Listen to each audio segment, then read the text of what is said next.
of all things FSU, Pistols and Pies starts right now. Here's Jeff Cameron. The Seminole Headlines on 93.3 Real Talk Radio. Warchant TV begins right now. That's a good thing. It's Florida State, Florida week. It's Thanksgiving week. There's the boys. How are you guys? Corey's trying to make sure his microphone is perfectly right in front of his face, so you can't see me at all. I don't even know, like this. Is this how I should sit? I don't think this is like an SAT question. Everybody can see you just fine. I'm looking right at you. I mean, I'm blocked by everything. You're going to get I got this thing. Matthew's going to get a text from Gene Williams in about 3 minutes. Yeah. Why can't everybody see Corey's face? Nobody's really that concerned. I know. You're right. But we'll get it situated before the next segment so that everybody can see every part of it. In all its glory. Yeah. All right. So we're all in a good mood. We have to be. And as always, we get things started with our friends at Register Sausage doing the right thing. Yay, sausage. I got Zyler here in the chat who says he's going to mix in his Register sausage with his stuffing.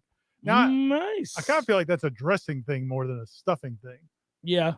Yeah, and I don't like dressing. I know you guys do. are no, he hates it. I hate it. I love it. You know, I knew one of you liked it a lot. No, I'm not down with it. Corey's from Georgia, so he has to. I grew up with it. I don't want my Register sausage being infected by that nasty stuffing. We did a Kim. You're crazy. Kim actually made a breakfast casserole yesterday with had some registers in it, and it's fantastic. You don't need that though. That's the great thing about registers. You don't need to be in a casserole. You don't need to mask it with other flavors and other ingredients. It can be on its own. Just the plain natural goodness of Register sausage. You don't even need turkey on Thursday. You know what? Just throw some registers on the plate and say, "Eat up, everyone." Some sausage and some pie might be an option. Is all I'm saying on Thanksgiving. Yeah. 8 and 3, Ooh. 8 and 3 sausage and pie. I mean, after all of that, though, you usually want to rest and chill out. That just happens on Thanksgiving. Yeah. But Register sausage, you can get it at most of your grocers in the Southeast. If they don't have it, you can protest, and if they do it peacefully. But if you're outside of the Southeast, go to registermeats.com and have it delivered. And man, I'll tell you what, be looking out for Twitter. Probably late Friday night. If the Noles beat the Gators, I'm guessing Ben's going to come through with another promo code, and we obviously will all retweet it. Way to go, Ben. Keep it rolling. And we've had reasons for weeks on end. He didn't have one for the Louisiana game, I'm thinking. I don't think he broke one out for Louisiana. The Raging Cajuns. I feel like he could have done sausage over these kinds of ass kickings every week. Well, that's true. It's a good point. Yeah, and they are every week. They are every week. A year ago or 2 years ago, if they won a game by if they're up 49-3, he might have just won a game. He might have done a promo code during the game. Yeah, oh, absolutely. But just if they had a lead. Times have changed, man. It's like the hour number 2. He's got a different standard now. Yeah, the promo code. Well, the Florida Gator game will definitely be one that he needs a promo code. We're getting real close to Ira funneling and me doing a keg stand and Tom doing a keg stand. I mean, it's all happening. Did you jump on with the keg stands? I won't do a keg stand. I'll do something else. I'll figure it out. Like I said, heroin. No, I'm not going. I'm not going illicit drugs. No. Can you shoot a Mio into your vein? Yeah, I'll straight line a Mio. All right, so Ira feels very good about the game. I know that because he joined me on the wildly popular Jeff Cameron show yesterday. Lengthy segment, probably the longest of the year. Legitimately, and it's not a joke anymore. Why won't you update the picture? I want to send him my graduation photo, but they at this point it's really hilarious. I know it is. You can't get rid of the picture. People comment about it every time he's on. So I'm like, no, we're not. We're going to get one where he's like 16. It would be funny if you had his picture. I want your driver's license photo. And then a 16. live picture of him talking next to that picture.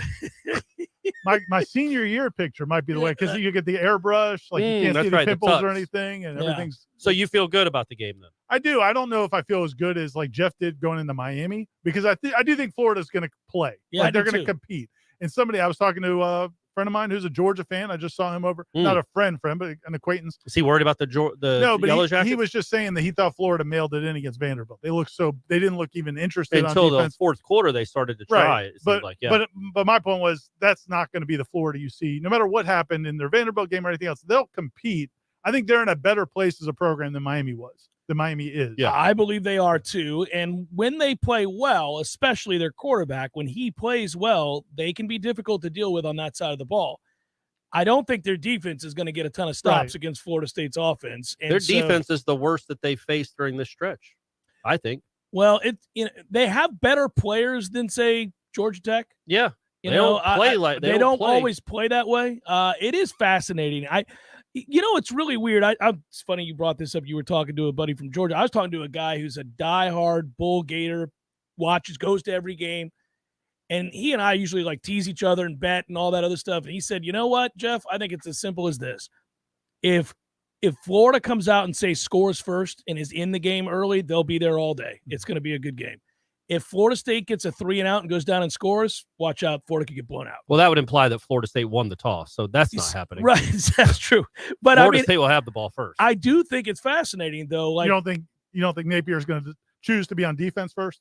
Probably not. I wouldn't think so. Well, I don't know. I don't know. Sometimes coaches try to make a statement. He might want to take the ball first. Yeah. But the point he was making, obviously, is that they're fragile. He thinks they're fragile, and that he's watched. I mean, it is odd, the juxtaposition of Florida doing whatever they wanted to do against South Carolina, boat racing that same team that dropped 63 on Tennessee. It's very strange how that game played out. And then also to turn around and watch Florida, look terrible for a better part of 3.5 quarters against the Vandy team that hadn't beaten them up there since 1988. It's nuts. And Florida's been that way, right? Who can explain how you beat Utah and then turn right around and probably should have lost to USF, who has one win this year?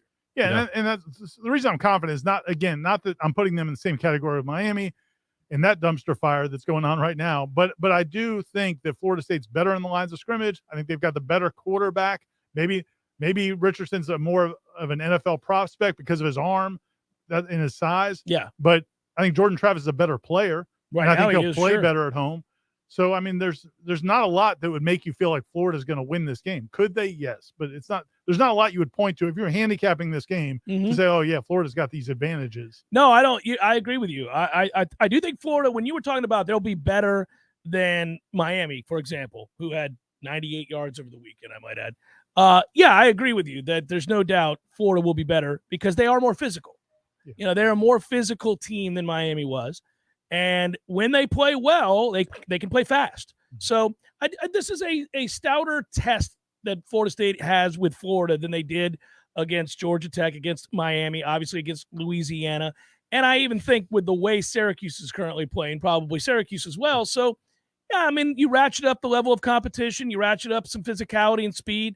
Let's see how quickly Florida State adapts to that. So far, Florida State has adapted to those things just fine in almost every game they've played. You've never watched a game this year and thought, oh, no, they're just not athletic enough. Like, you haven't said that. You didn't say that against Clemson. You certainly didn't say it against Wake, and you didn't say it against NC State. There were games last year before we were like, well, they can't win this game. They're not good enough. They're not good. You won't say that on Friday. And somebody asked in the chat. Or Saturday. Somebody asked in the chat about Micah Pittman and whether or not he practiced today. Corey actually just wrote a quick little story from Norvell today where he said he expects Johnny Wilson and Micah Pittman both to be available on Friday, which I think is what we would expect too. So that's a good thing, man. Again, you're going into this game with the weapons you've had for most of these last 4 weeks. And hopefully the Noles handle the stage and the setting better than I've handled this microphone debacle because it's not going well, gang. I still got this thing loopy on my head. I kind of like that though. It's a cool little accoutrement to my head. But that, again, I think when you look at this game, if Florida State just plays the way they've been playing, they're going to win easily. I can't stop looking at the corner. Well, you can't now. Well, it's because you're bald. And so it just looks like a swirly cue. What's it even doing there, gang? What's its purpose? It looks like when people go bald. I'm going to be doing that in about 5 years. Swirl it around. Yeah, I mean, it almost looks like I have hair now. Hey, the good news is, Corey, we're like 5 minutes away from a break that has actual minutes in it instead of seconds. We'll fix everything. It's fine. You'll be all right. Make your point. But yeah, that's my point. Like, they don't have to do anything special to win this game comfortably. I think we all agree that. The only way they're going to lose is if they don't play well. And why wouldn't they play well? The atmosphere, right. It's the all rivalry, been culminating to this. But that's my only concern, and I brought it up last week. How do they handle this moment in this rivalry? Because if they don't handle it, if they handle it like they did last year, they're going to be in a dogfight, and they could lose. There are no indicators from this team that they're not going to handle the moment. Right. They went up to New Orleans and handled the moment better than LSU. Well, I think the Clemson game, they didn't handle it well, but the Clemson game, they didn't have Fabian Lovett. And that guy makes all the difference in the world. Yeah, he's legitimately makes all the difference in that run defense. And I think the Wake game and the Clemson game probably play out differently if he's there, but he wasn't. And I don't think they handled those moments particularly well at home. I just want to see them just play like you did against Syracuse. They don't strike me as a bunch now that let much on the outside affect them. I mean, the way they play for each other, the way they execute game plans, the way that they're locked in series to series, they come out the gates playing very well every week these days.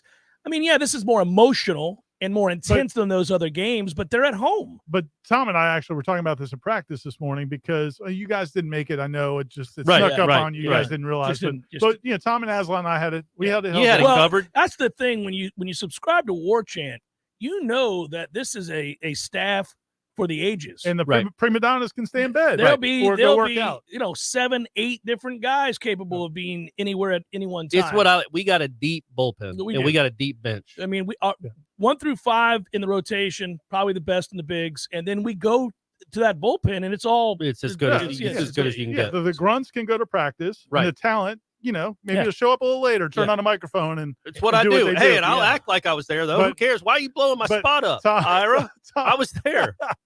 Tom and I were talking about it this morning that they, last year Florida State probably was at a place as a program in terms of talent, and ability, and system, and everything else, where they probably needed to go into that Florida game with a lot of emotion. Like as a coaching staff, you probably went into that game thinking, let's get these guys fired up. We're probably similar to Florida, maybe a little bit better as a program at that point.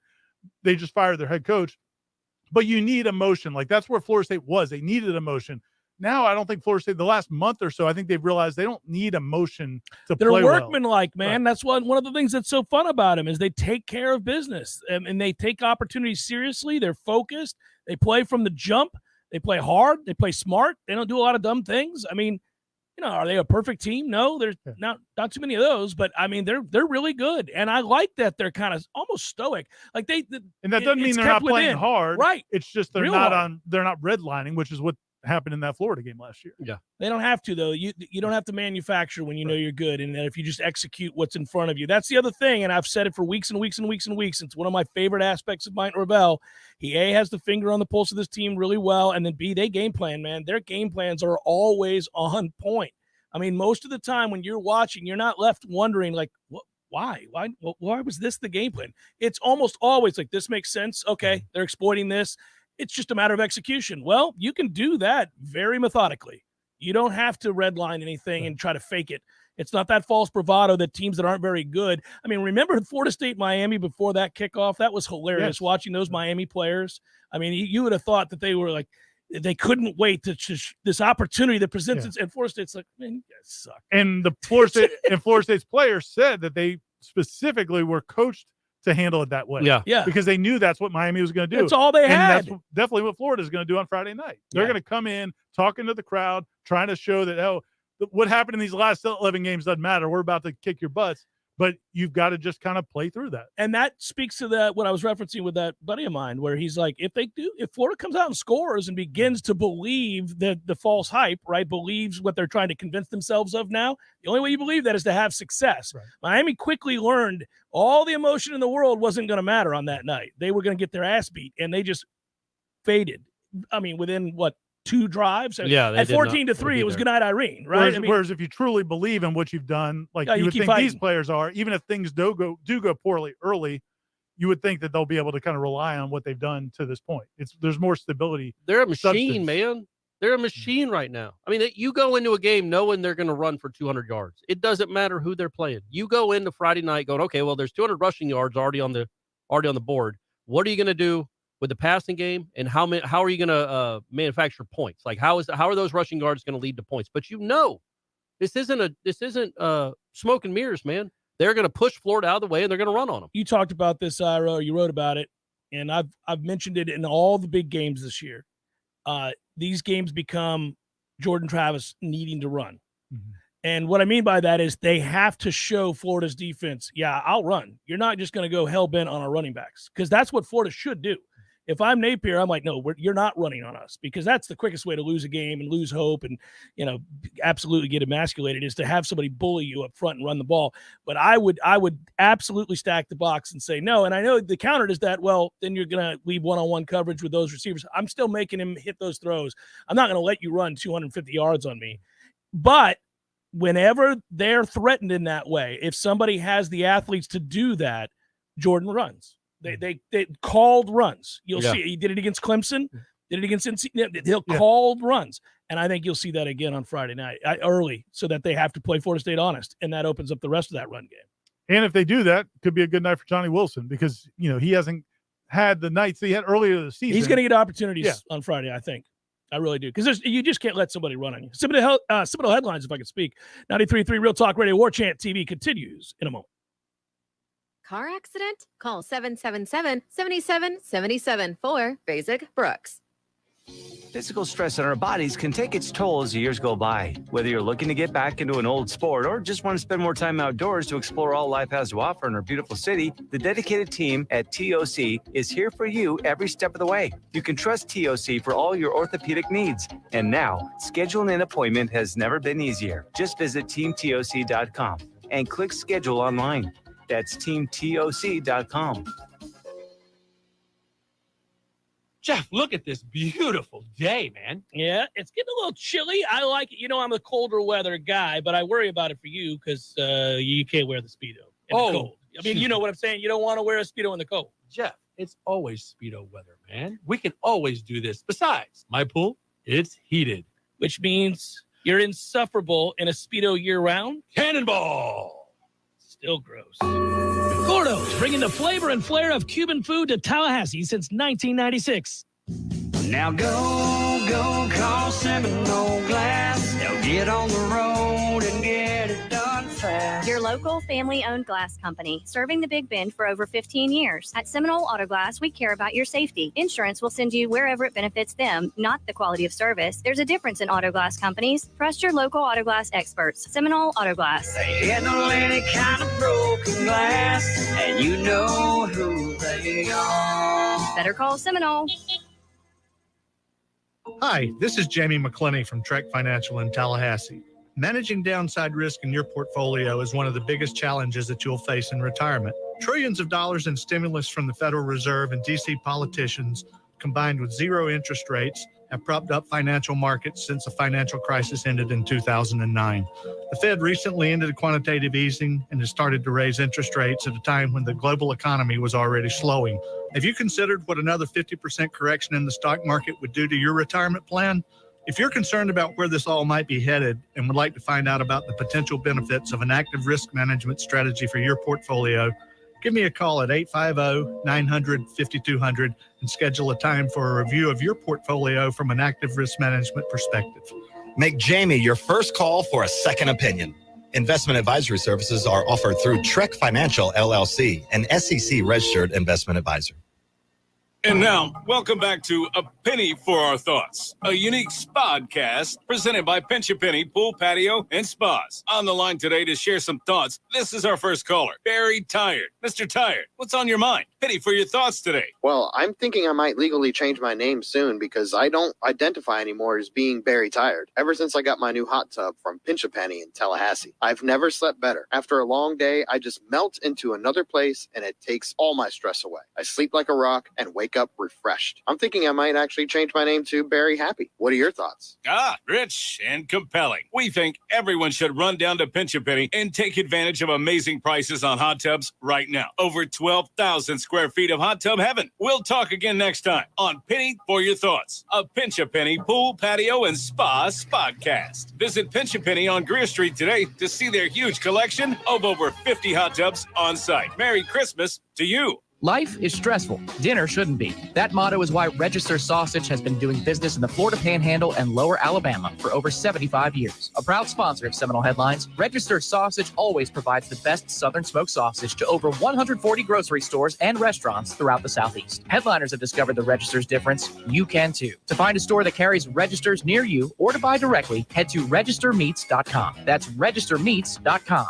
Register Sausage. Yay, sausage! Seminole Headlines returns now. Head to YouTube and search for Warchant TV today to catch the show live or on demand. Now, here's Jeff Cameron, Ira Schofel, and Corey Clark. After yesterday when we were talking about appreciating this team this year because college football is shifted and there is no guarantee that next year will be better. The way that you could grow and watch a program grow is of the past. Now you could lose 7 guys to the portal. You could have somebody sweep in and offer more money to your top receiver and you're screwed, or whatever that might look like. And we admit that you still want to build a solid foundation and you want it to be rooted in something that is passed on by the veteran players. And I got to talking about that with somebody after the show, and I was thinking that part of it stinks. That is the downside to the changes of college football, because where Florida State's at right now would be a telltale sign of continued growth and excellence to be guaranteed next year and the year after. Given the way that we've watched this rise and we've seen this build, they're the kind of thing that you would be able to, I think, predict to be a top 10 next year. You know, like we did this all our lives as college football fans. You'd watch as the freshmen became sophomores, became juniors. You're like, oh, they're about to be good. Look at this. And they got that kid. He's really coming on now. You really can't do it as much, although I do think Florida State will still continue to excel within the transfer portal because of the successes previous. Yeah, on the one hand, it stinks because I get what you're saying. Like they're back in the day, like if you played somebody that you don't normally play, they're not in your conference, and you beat them, but they have young guys, and you're like, man, I don't want to play them next year. Right. Like they're good.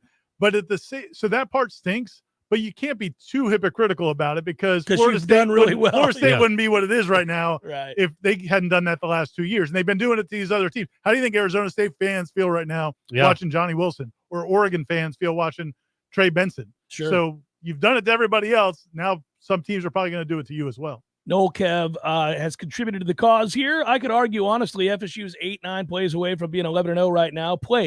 I know it's what if, but hard not to see how close this program is. Yeah, the program's, we have done this now that they've rattled off these 4 wins in a row in dominating fashion.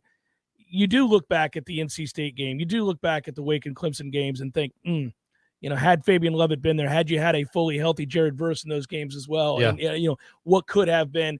I try not to do that, though, because most years, this is a unique year, most years you find some games that you could have just as easily lost as well that you did win. Yeah, the block kick. Yeah, you had the block kick. If LSU but you kind of controlled controlled that game. Yeah, if they go for 2, you lose. They would have been stealing it. Yeah. But nonetheless, you could have lost. And then Louisville, I mean, they had a chance to win at the end. But again, that was with your backup quarterback and Verse and Lovett. Well, it's why we like them. But I'm saying, that you could have lost those 2 games. But you would have thought when this season started, if they were 8-3, they would have won. Like we talked about after the game, they would have won 5 or 6 coin toss games. And then the fourth quarter, they made the plays. No, man, they're wearing baseball caps in the fourth quarter. That's what's so surprising about this season. You never thought Syracuse and Miami would be blowouts. No.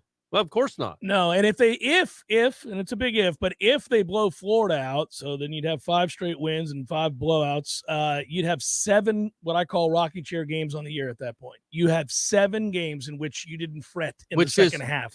You think about the last 20 years, 25 years, there's been one other team that's had that kind of number. That's why every game I'm like, I don't want to write this again, but this ain't normal, guys. This is nuts. You know what you need to do? You need to take a picture of you sitting in a rocking chair. Oh, yeah. And then once the game starts going that way, just tweet that out. Yeah. I should.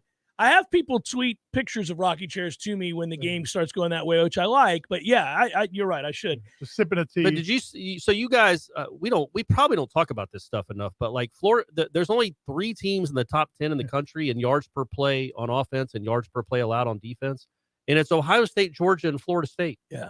Florida State has the most explosive plays in the country. Is given up like the second least. Like they have the best explosive rate ratio in the entire country.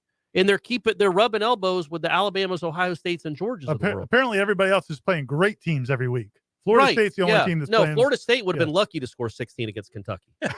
I mean, no chance they score 16 against Kentucky. I do wonder, I like where college football is at more this year than I have in recent years. I love it. Yeah, I really wish there was a 12-team playoff this year, man. It would be really fun. It would be fun. But that's what's so contradictory to what we all thought in the summer. We were like, this sport is dumb. Well, I was getting angry with it. It was in trouble. I mean, and because you cannot have a lack of competitive balance. It kills women's basketball. For years, nobody cares. You're like, well, there's 3 teams that are any good.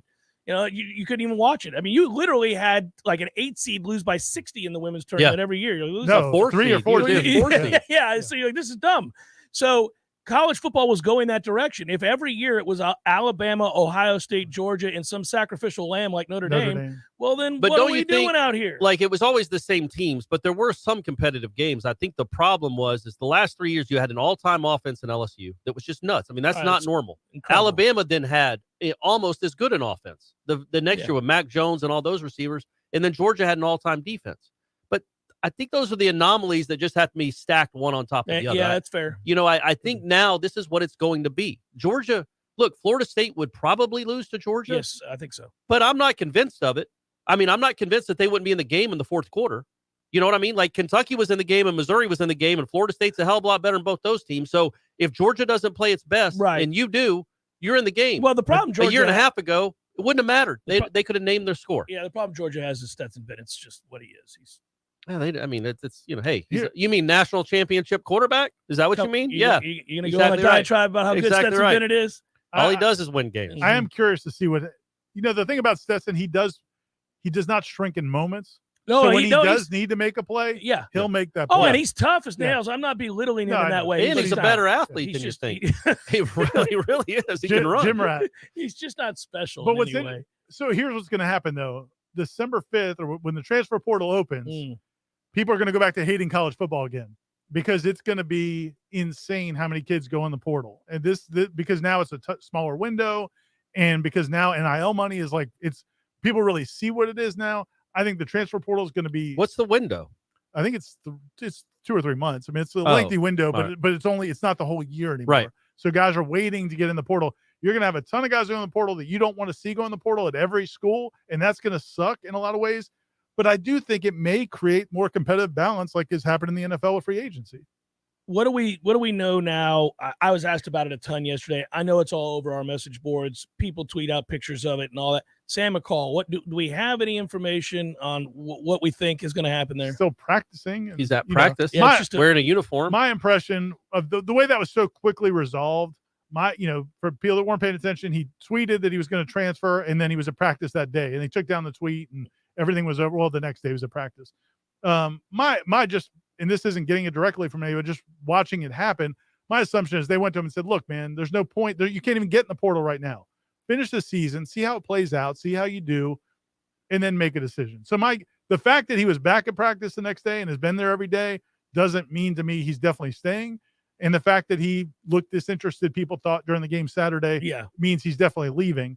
I just think it's going to be a decision that happens after the season. It didn't fill you with a lot of hope and encouragement. But I didn't feel that encouraged when he came back to practice. Yeah. The tweet he made was a full-fledged graphic. Yeah. It wasn't just like he got a team to do it. Yeah. It wasn't just like I'm mad, I'm out. Bobby Hart after a game or was Kelvin Benjamin. Yeah. I mean, this was, he had made a conscious decision. And so the fact that he's back at practice doesn't mean anything to me. And the fact that he looked disinterested doesn't really matter. You're going to lose kids. You're going to lose kids. I mean, that is the deal. Florida State fans should at least go into it with comfort that when you look at these last 2 years, they have overwhelmingly won the transfer portal compared to what they've lost. I mean, it's not even close when you think about who they lost and who they brought in. It's been a 49-3 butt whooping in the portal, and so they're going to lose some guys. But I don't know that Florida State is one of those programs that loses guys that contributed this year. You know what I mean? Like, I don't think they're going to be poached yet. Let's hope not. It's the young guys that maybe can go somewhere else. I think that's what you worry about. Yeah. Well, and one of the problems is Could that be wrong though, I guess. If you get a high profile kid out of high school, all right, and he develops and becomes a star pretty quickly, you might be in danger because he hasn't used his transfer. You could get poached for a kid like that, as opposed to a kid who's already used it and come here. You're not going to like Johnny Wilson now is a commodity. 100%. I agree with you 100%. And this is like everybody is. There's been this like standard philosophy. Everybody says the coaches definitely say it, but even fans have said it. You can't build your team through the portal. Well, here's the problem with the high school kids. Yeah, they can bail. They can ride the hell out now. Kids can't. Right. They didn't do that rule where you can transfer every year that they talked about. That is correct. So those guys that transferred in last year, they're staying. They're either staying or going to the NFL. That's what I mean. So I that's the thing. Like, you could lose a Sam McCall. He's just whatever. He's homesick, frustrated, whatever. I don't know. And he can ride. He hasn't gone anywhere. He can just leave if he wants to. Now wherever he goes, he's stuck. Yes. And so it is fascinating. I'm more worried about that when you get an emerging freshman, see somebody from afar going, we really need a lengthy corner like that. Why don't you see if he's interested in $500,000? I think right now you would be more the one that I would think that you'd worry about, only because you don't know how the rest of this who's coming back, maybe another kid that's a recruit, is somebody like a Rodney Hill that just doesn't see play, doesn't seem carries. And I don't think got 7 running backs, you're going to lose one. Yeah, so you can't begrudge a kid. Like, he wants to carry the ball. We get it. I still, maybe I'm naive. I don't think Florida State is one of those teams that gets poached. I think Florida State does the poaching. Well, two things. One is with Rodney Hill in particular and some of those guys, what program is going to be able to go to him and say, listen, man, we're going to put you in a better position than Mike Norvell puts his running backs in. Right. Where are you going to find that? Yeah. Mike Norvell and running backs, man, they succeed. They all succeed. Doesn't matter if it's Jayshon Corbin or Trayshawn Ward or certainly Trey Benson. Walk-ons, transfers with one knee. It doesn't matter with this guy. But at some point, it does become a numbers game. No, it does. But I'm just saying, like, that's a factor. It's not like agreed, if you were where Florida State was 3 years ago, man, you'd be in deep trouble. Yeah. And isn't it also encouraging, like you mentioned earlier? Yeah, so you'll lose some guys to the NFL or maybe some guys transfer. Man, you've done so well in the portal without being this program. Now look what you are. Now after you have 2 wins years. to offer in addition to all the other stuff. And draft proof. Yeah. Like, come to us and we'll make you a 1st or 2nd round pick when you're from Albany or you were a backup at another school. We can enhance what you're doing and we win games. Like, I just think the pond is going to get bigger with this portal class too. Well, and then it's going to be interesting to see how they manage it, because I do think it's a balancing act. You are trying to build these high school relationships, like weighing some sand. Yeah, like you got some perhaps sand right there. Yeah, well played. That's that imagery An always all-time explanation. The looks on your guys' faces. So what are you doing with what was it, AP boat? Was it like we were out there talking about an AP boat? Yeah. You're balancing. You know how you weigh sand in a the scales of justice. Yeah. Seminole Headlines 93.3 Real Talk Radio. Warchant TV continues in a moment. Your local news now. A 16-year-old girl is seriously hurt after being involved in a crash on Sunday night in Jackson County. 4 teenage girls were driving in a sedan on State Road 164 just west of Smoky Road when the 15-year-old driver lost control. The teen overcorrected and the sedan flipped over several times, finally landing upside down on the south shoulder of 164. A 16-year-old girl riding with her was flown to the hospital. Officials say the injured teen is expected to survive. The others were not seriously injured. The 15-year-old driver was charged with careless driving and cited for not having a valid driver's license. Appalachia Parkway from Calhoun Street to Broward Street and Myers Park Drive in Tallahassee has been reopened to traffic earlier than expected. Additional repairs will require further lane restrictions and possible overnight lane closures to complete repairs on the railroad bridge over Appalachia Parkway, but for now, the road has been reopened. This is Rachel Lene with your Real Talk 93.3 local news update, brought to you by Macklemore Systems, Tallahassee's go-to Mac store. Check them out online at macklemoresystems.com. This is meteorologist Paul Trombley with your Real Talk 93.3 weather update. Overcast skies this afternoon with daytime highs approaching 70. Winds out of the northeast, 5 to 10 miles per hour.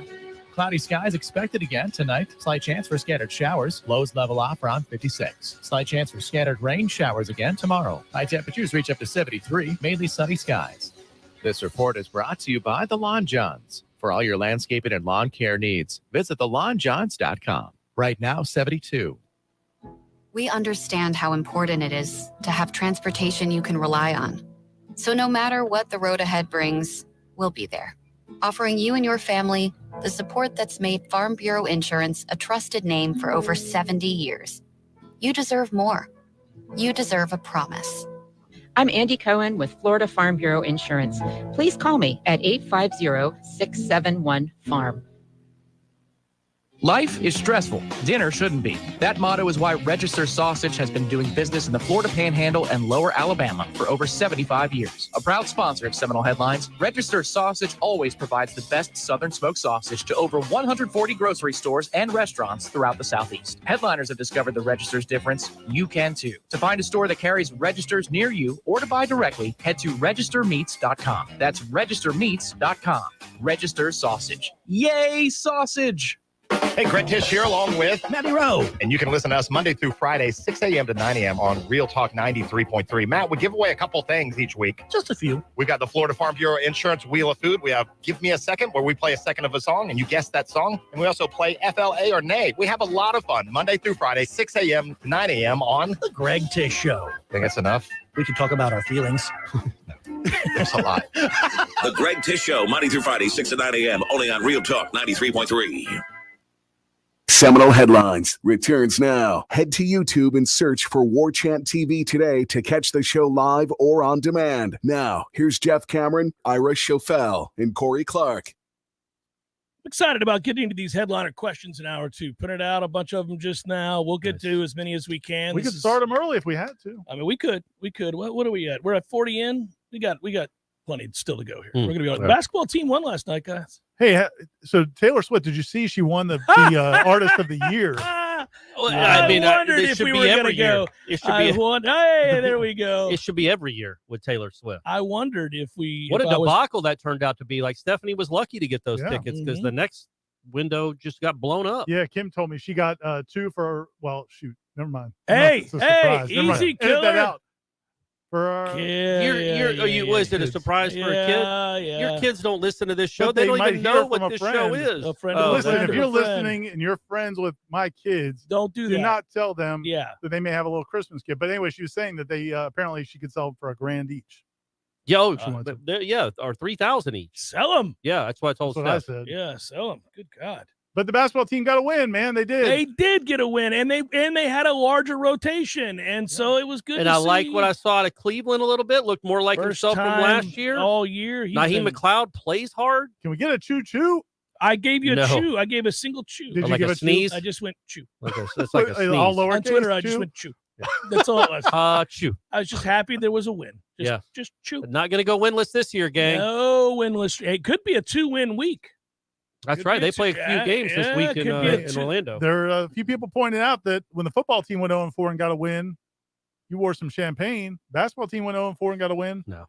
That was against Syracuse. That was against Garrett Schrader and Dino Babers. This wasn't against, who'd they beat last night? Mercer? Come on now. And, I'll grant you when it was 62-60 with 7 minutes to play. After blowing a 16-point lead. It was up.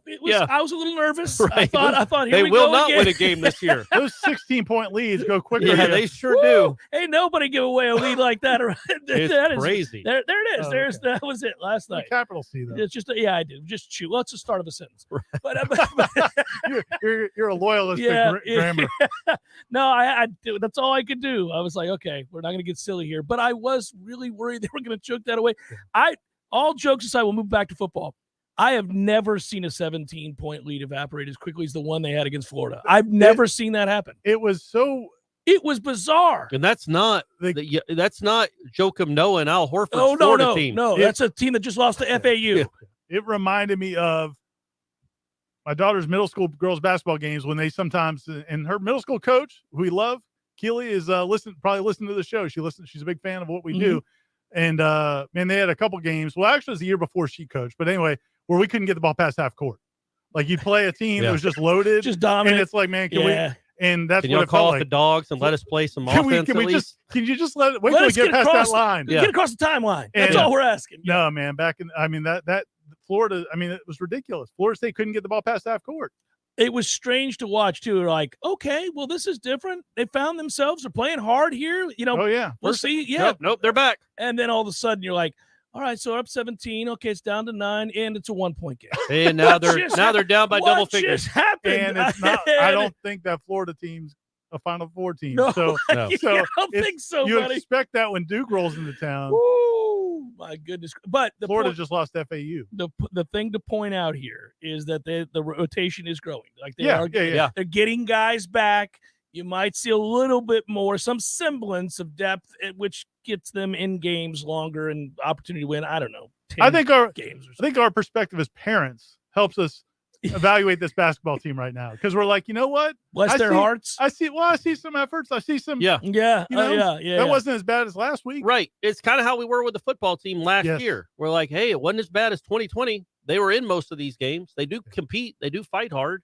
And that's just kept going this year. It's funny how you adapt emotionally, mentally to whatever situation you're in. Like, you go from lofty expectations of yourself until you absolutely fall on your face and realize you're not capable of doing what you thought you could do. I'm just not great at this. And you can adapt. You're like, that's okay. I'm going to find my lane.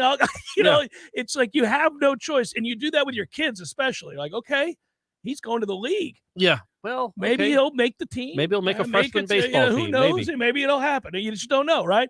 This basketball program, we're like, every year, all right, this is Sweet 16 team with a good matchup, Elite 8, Final 4. Now we're like, okay, all right, so let's get you a win. Yep. Just get you a win, get that taste. Just you want them to feel good for a day. Just get you a win, maybe grow a little bit of confidence. And there are a lot of reasons for it. I know. It's unsettling, but they did get a win last night, and they may get another one this week. That is the good news. Back to Florida State. We're going to get asked about it incessantly. I haven't asked either one of you, Ira, specifically you, since you were holding it down at practice today.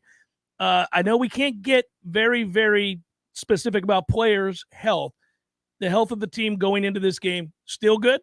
Everybody feels pretty good about it? Yeah, no, I think it's very good. You know, it is late in the year, so it's not like everybody's 100% got bumps healthy. and bruises, sure, yeah. But yeah, as far as we can tell, I think the guys you expect to be out there are going to be out there. Yeah, the guys that make the difference for you are going to play, and that's and they have.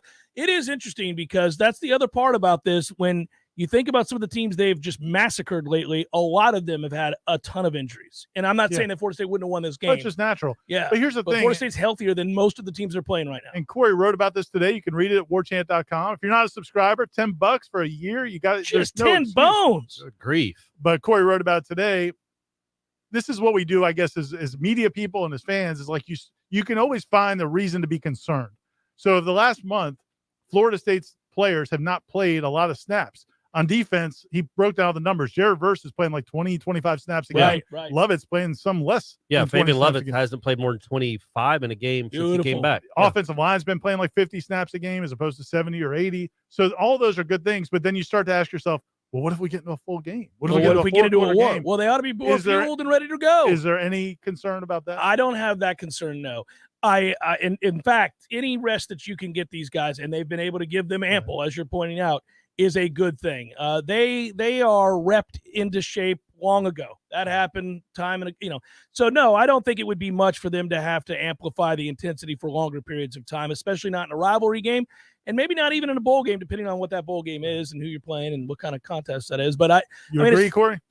I do. Yeah, I do. But also, I don't think they're like Jared Verse isn't going to play 65 snaps. That's not how this defense operates. You know, in the second or third series, you're going to see Patrick Payton. But it could be 50 as opposed to 25. Yeah, no, but I think the adrenaline also of if he's playing in that moment, well, there's a reason. It's a close game. And I think the adrenaline will get you through that. Fabian Lovett maybe worry a little bit more about, because I don't think, other than LSU, he hasn't played a lot of snaps all season. So I don't know if maybe his conditioning is to the level where he could play 55 snaps. But again, I don't know that they'd want him to do that anyway. He's probably a 40-snap guy, as most defensive tackles are. It's a showcase game, though. I mean, for some of these guys that are thinking about leaving, this is a showcase game because you have like athletes. So, I mean, when you're an NFL team, you're not looking at the tape of them destroying Louisiana. You're looking at the tape here. And so those guys know it. I mean, Jamie Robinson knows what's at stake here. Fabian Lovett knows. Jared Verse knows. This is the tape they're looking at. They're looking at LSU. They're looking at Florida. They're going to look at some teams, Clemson. So I would think that those guys see it as a great opportunity. They want to win the game. It's a rivalry matchup. All of those things are true. But there is, and it's fair to say, there are guys that are damn well aware that this could shape their draft spot. So I just thought of this because it's senior day. And, I don't expect Jordan Travis to walk, Ira. I don't think you do either on senior day. I think all of us probably expect those three defensive players to leave. Jamie, Fabian, Jared. Mm-hmm. We could all be surprised. We all expect Marvin Wilson and Tamari and Terry to leave, and they came back to great acclaim and won a wonderful season. Yeah.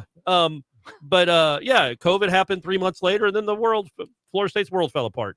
But I think if you get this offense back in its entirety, which I think there's a good chance, I think we all think there's a pretty good chance. I can't imagine the excitement win or lose this game. I can't imagine the excitement going into next season, because you will have coming back again one of the 5 or 10 best offenses in the United States coming back almost intact.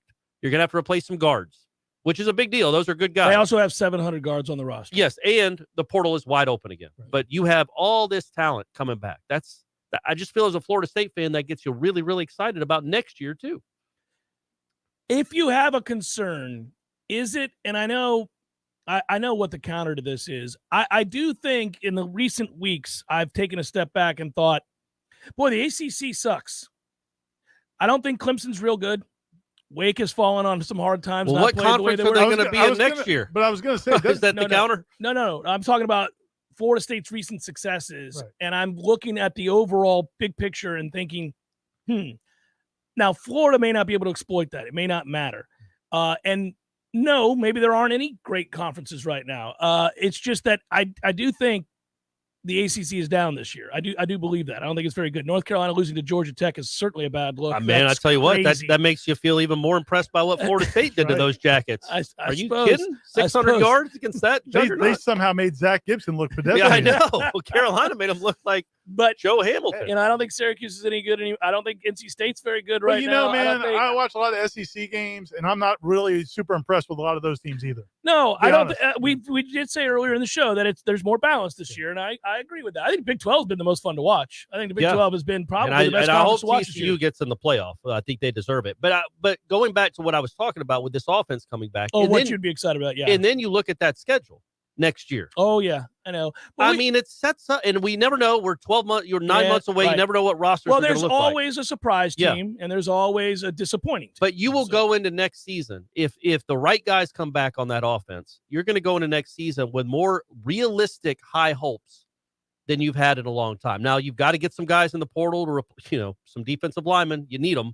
But if you do that, which you've done every year since Norvell's been here, I think you go into next season thinking you have a potential ACC championship team. There's a chance. We'll see what happens. I mean, Jared Verse has a chance. He may be Defensive Player of the Year. He may be ACC Defensive Player of the Year. He leads the conference in tackles for loss. He's right there in sacks. Like, if he has a couple sacks Friday, there's a chance you could have back-to-back 1 year ACC Defensive Player of the Year. That you got to think that's a pretty good marketing tool. It's a nice draw when the portal opens up. I got my man in Illinois just waiting to send him that brochure. Well, Newton. I'm sure they are too. I mean, I'm sure that they are too. Well, all within the rules. They're not going to tamper. We're not playing that kind of game. I would tamper every day. I'd be tampering right now. I'd be in Champaign. I'd be listening to this show going, I'm tampering right now. I would be tampering. Tamper Cameron. Yeah, it'd be me. They'd be like, oh, it's Cameron again, tampering. He keeps calling our players. On the regular. Yeah, I would. They would just know. They'd be like, what's up, Jeff? Yeah. Just another day of tampering. But that's all. Isn't that crazy that we're at a point now where you watch this team? I was telling this story on Wake Up Warchant. Like, I was at Corner Pocket, surprise, on Saturday night. Really? Yeah, isn't that weird? And Tennessee and South Carolina were playing. USC and UCLA were playing. And there was another game. Yeah. And these are pretty ranked teams, highly ranked teams. And I'm like, man, I think Florida State would beat all these teams. Maybe like a drum, some of them. Like USC, they're going to score 50 on. They might give up 55. I was going to say, Caleb Williams is going to score. UCLA, they would beat. I think UCLA, they would beat like a drum. I just think they would. UCLA hadn't seen a defense like that. Like, nobody plays defense out there. Florida State is one of the more complete teams in the country. And we can say, yeah, they're beating bad teams in the ACC. But they're beating the bejesus out of them. That's the difference. They're not just sneaking by.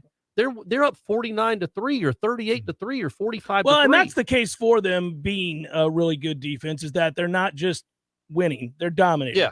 And I don't know that they're really good. I don't think they're really good. No, I think they're good. I just don't think they're really good. They have a really good offense, and I think a pretty good defense. And that is a great combination. Sure. People bring up the fact the losing streak. And if Lovett had never gotten hurt, and if maybe those 2 or 3 plays didn't happen in the Clemson game where everything kind of got sideways, and that's fair. But you also don't know, and I think this is the point you were making, you don't buy into that because you don't know that this team would have been what they are these last month if they hadn't gone through that. From whatever happened to them during those 3 losses, I think somehow has made, and the way they came out of it, has made them more confident and more resilient than they were before that. Because steal the resolve, right? I mean, they're a team that could have crumbled in that situation because you couldn't argue at that point that your dreams were still out there in front of you. You'd lost 3 straight. They're not out there in front of I'd you. like to liken it to when I missed the show the one time for eating the chili cheese Fritos, the whole bag of chili cheese Fritos. I didn't let that define me. Couldn't. No. And That's look not at me who now. you are. That's not I who haven't you touched are. a Frito in months. I had a guy come up to me and say, do you think Corey will ever be back to himself? Right. I said, oh, he probably is right now. If I called him right now, Corey'd be the same chipper, ready to quip, make jokes, and talk right now, because that's just who he is. Don't worry about him. He's like, I'm worried about him. I don't think he has that kind of character. It's in my DNA, But I much told like him this it's Florida there. State It's football there. team. Yeah. Yeah. You And, got to project it more. People doubted you. and I got rid of my gallbladder. And since then, Right. look what's taken off, guys. It's like a pariah on the team. You got to let him go. Yeah. This guy's Get outta messing here. up the works. The That was gallbladder. my This is not gallbladder. who I am. Get Who's- out of here. Who would y'all say is the gallbladder on this team? on the team or the show? On the show, it's Jeff. On the team? Probably not Well, one, right? I think we may have mentioned him. Well, maybe, but we may have mentioned the guy already. I think that's he's probably, out there. He's out there practicing. But yeah, look, and that's the beauty of what this program is now. Is say just for hypothetical, you do lose a Sam McCall. That's not great. He was a very high recruit. He's a freshman. He might be a very good player. I think most of the fans watching this, and if they heard that, would be like, all right, man, have a good one.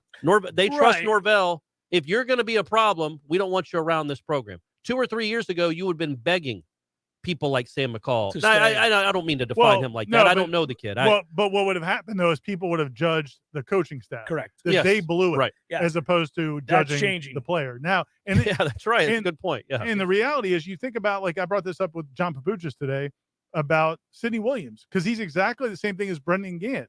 Did you watch Sidney Williams on special teams last week? Well, he does that every week. He does, but man, every he's week. another guy. He used to start. He was the starter. at Yeah, I know. safety, Yeah. then got hurt. Now he's a Now- third-string linebacker. and But but he'll hit still your plays ass. like that on special teams. Yeah, yeah. I mean, that Well, makes the guys who aren't bought in now they Oh, look awful. They look like a pariah. They look awful. You're right. They look like a gallbladder. Yeah, they an awful, a sludge-ridden, stone-infested gallbladder. Because again, you've had members of this team come out publicly and talk about how much fun they're having playing this year with this team, this coaching staff, this group, how much they love each other. So if you're the one guy that's going, I don't think this is for me, then everybody's like, well, then it's you. You've got the problem, man. Now, hopefully, they'll work through it and We'll it'll all see. be Yeah, fine. yeah. But if it doesn't, people aren't going to be mad at No. Mike Norvell. No, right. And when things are going wrong and you're losing games and lots of guys are upset, then it does reflect poorly on the leader. But if it's an outlier and you're winning a bunch of games and everybody else is happy, then yeah, it makes that person look bad. You can never, though. I mean, he's young. He's a kid, right? Yeah. We don't know if he's leaving or not. But if he does leave, he is just a freshman. People get homesick. Who knows why he wants to go? And the I thing don't I would know. remind people is that this is a different age with social media. We've said it 1,000 times, but when we covered this team in the 2000s or 90s, when we first got here, a lot of guys have either contemplated or even told coaches they're quitting the team, they're Sure. leaving, Yeah. but they Didn't Buster Davis Buster left Davis the was- team he was gone for officially. like 4 Yeah. days. He was Yeah. gone for like a I whole remember when week. it happened. Yeah. And so, but that was poor social media, and it could be resolved a lot quicker. he came back and apologized. They let him back in. He Turned pushed out to a- be really He's good. a pretty good pushed a- football player. He pushed a piece of wood up and down the field every day as punishment That's right. for the entire season. Hour number 2, headliner questions forthcoming. Stay with.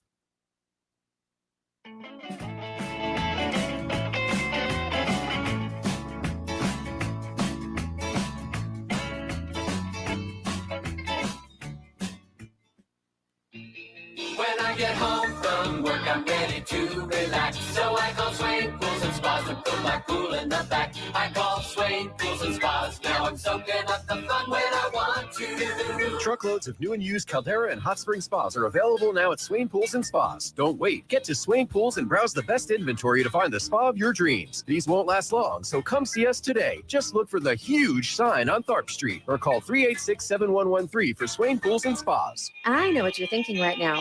Where can I find a place to get my car fixed and also check out some awesome new hot tubs and spas while I wait? Well, you're in luck.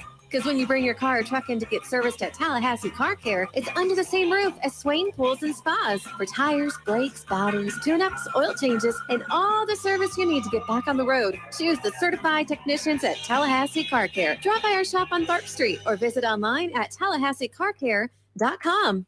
Hey, this is Greg Tish. Here's something you might know about me.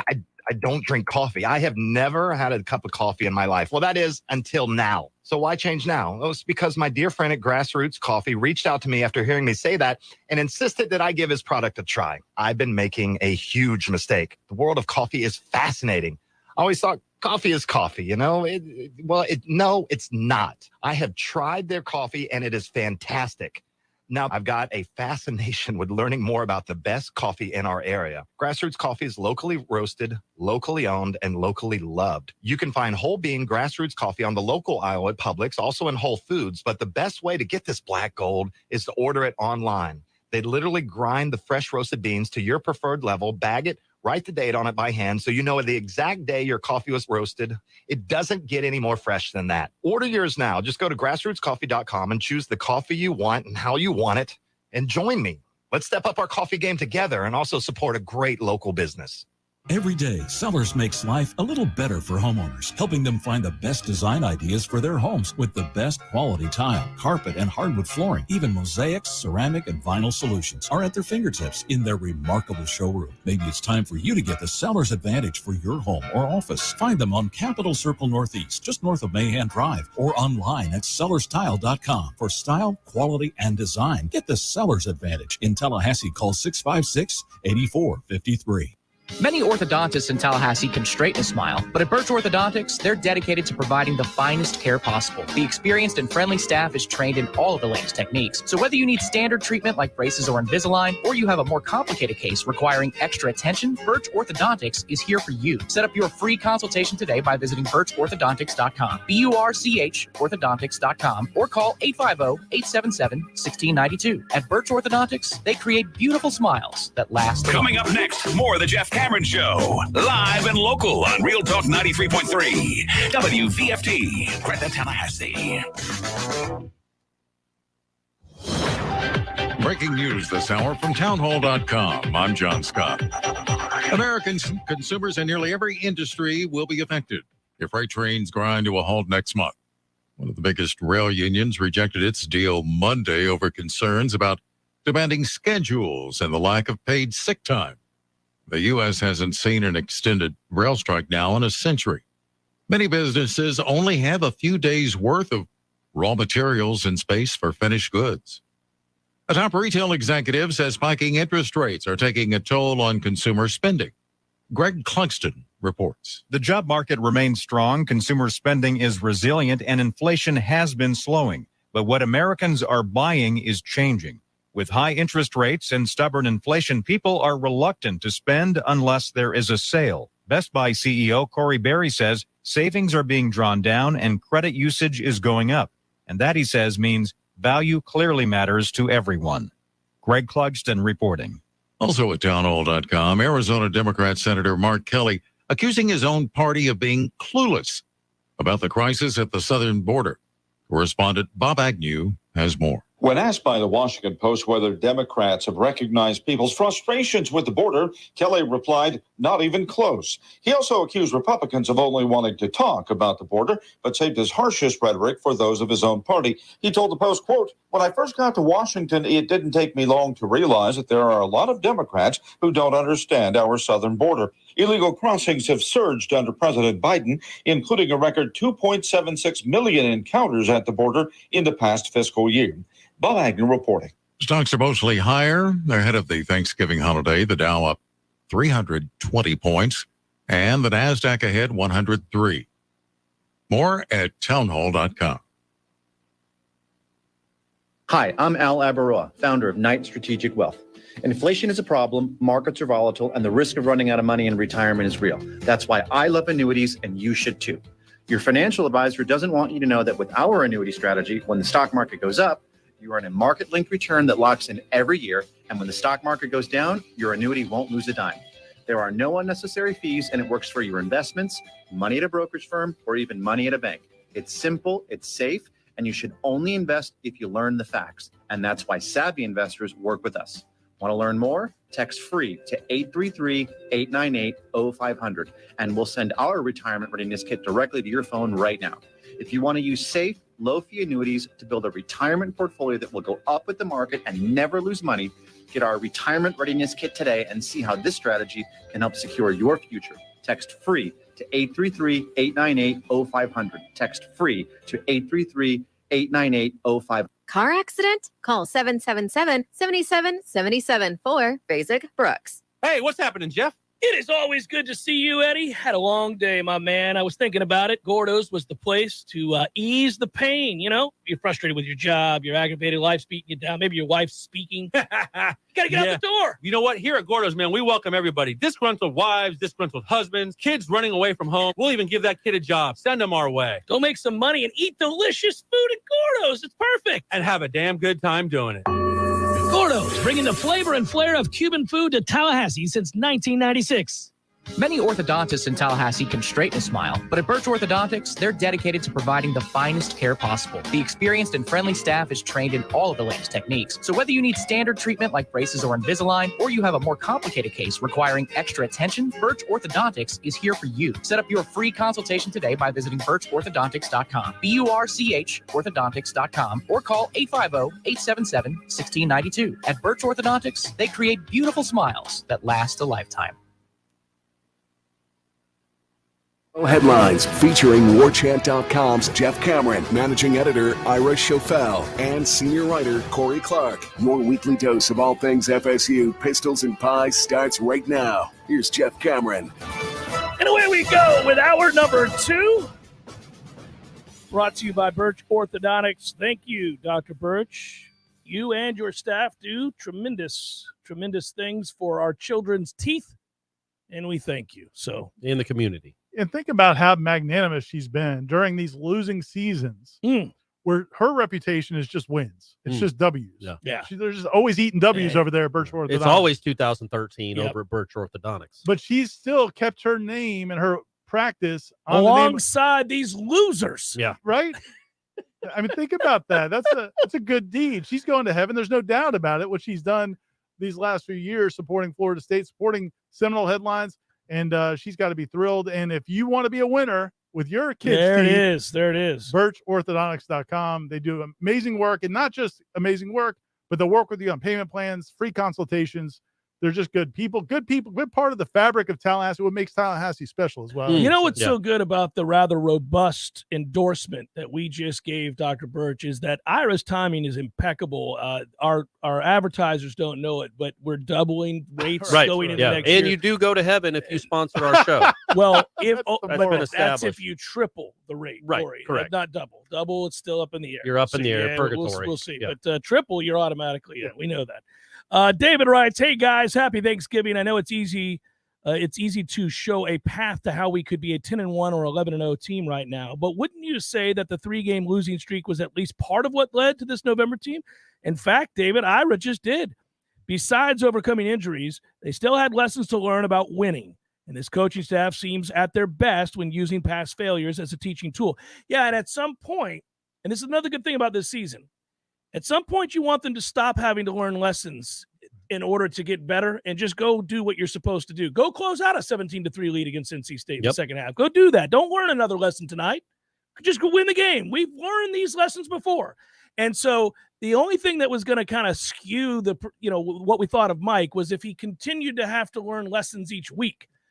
Somewhere along the way, the lessons stopped. Now he's providing the lessons for the teams that they're playing. Here's an ass kicking. Yeah. Deal with adversity. Here's another ass kicking. You guys go deal with adversity. Yeah. He's just teaching. He's just trying to help them. teaching. Yeah, let the other team. Let me show you what I've learned. Here's another ass kicking. Why don't you learn from that? Take this ass kicking on with It's it. a teaching moment to those players. That's and right. It's working because look at what Georgia Tech did. Georgia Tech came out the other side. And they probably called Mike.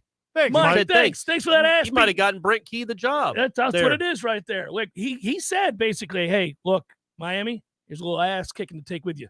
Yeah. Go deal with that. So now, they didn't. They went the wrong way. They had 98 yards of offense last week. They're not learning their lesson. So the next time Tennessee wins a game, you think Heupel's going to call Shane Beamer and say, hey, thanks for throwing it. Thanks for throwing it with 5 minutes left in the game. Yeah, no, appreciate you. I was over there mourning the loss of the kid's ACL. And then you decided, let's throw another touchdown. Let's just throw that touchdown here. Let's throw that in there for sake. Terry writes, gents, what a great run. Corey, your hits hour number 2 was worth the wait. No question, just a heartfelt go Noles, beat them Gators. Thanks, Terry. Thanks, Terry. Appreciate that, man. It was heartfelt. On to Twitter, since being hired at FSU, how many times can you recall Coach mentioning those other state teams by name? That's from Hunter. I think it's 0. I don't think he doesn't. I don't know if he ever has. I don't think he definitely makes it a point now to say he doesn't, but I don't even remember him doing it earlier. Yeah, I don't either. But I wasn't also paying attention that closely until now that it's become a thing. I'm going to try to get him to slip him up. Yeah. Like, I'll be like, man, what was that 80s show with Don Johnson? It was something Vice. Yeah. Where he put on the Blazers and Philip Michael Thomas. I can't recall the name of that show. Yeah. What state are we in right now? See if he says that, if he'll even admit to saying the word Florida. Ian writes, what do you guys think the effect will be on the quarterback room with the newest addition? Hey, we had a Reedy Ree.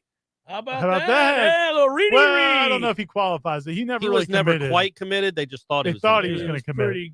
Well, that's a modern day Reedy it's Ree. a modern day Reedy Ree is right. Ian goes on to ask, does Tate or Duffy bail? I don't think so. But who knows?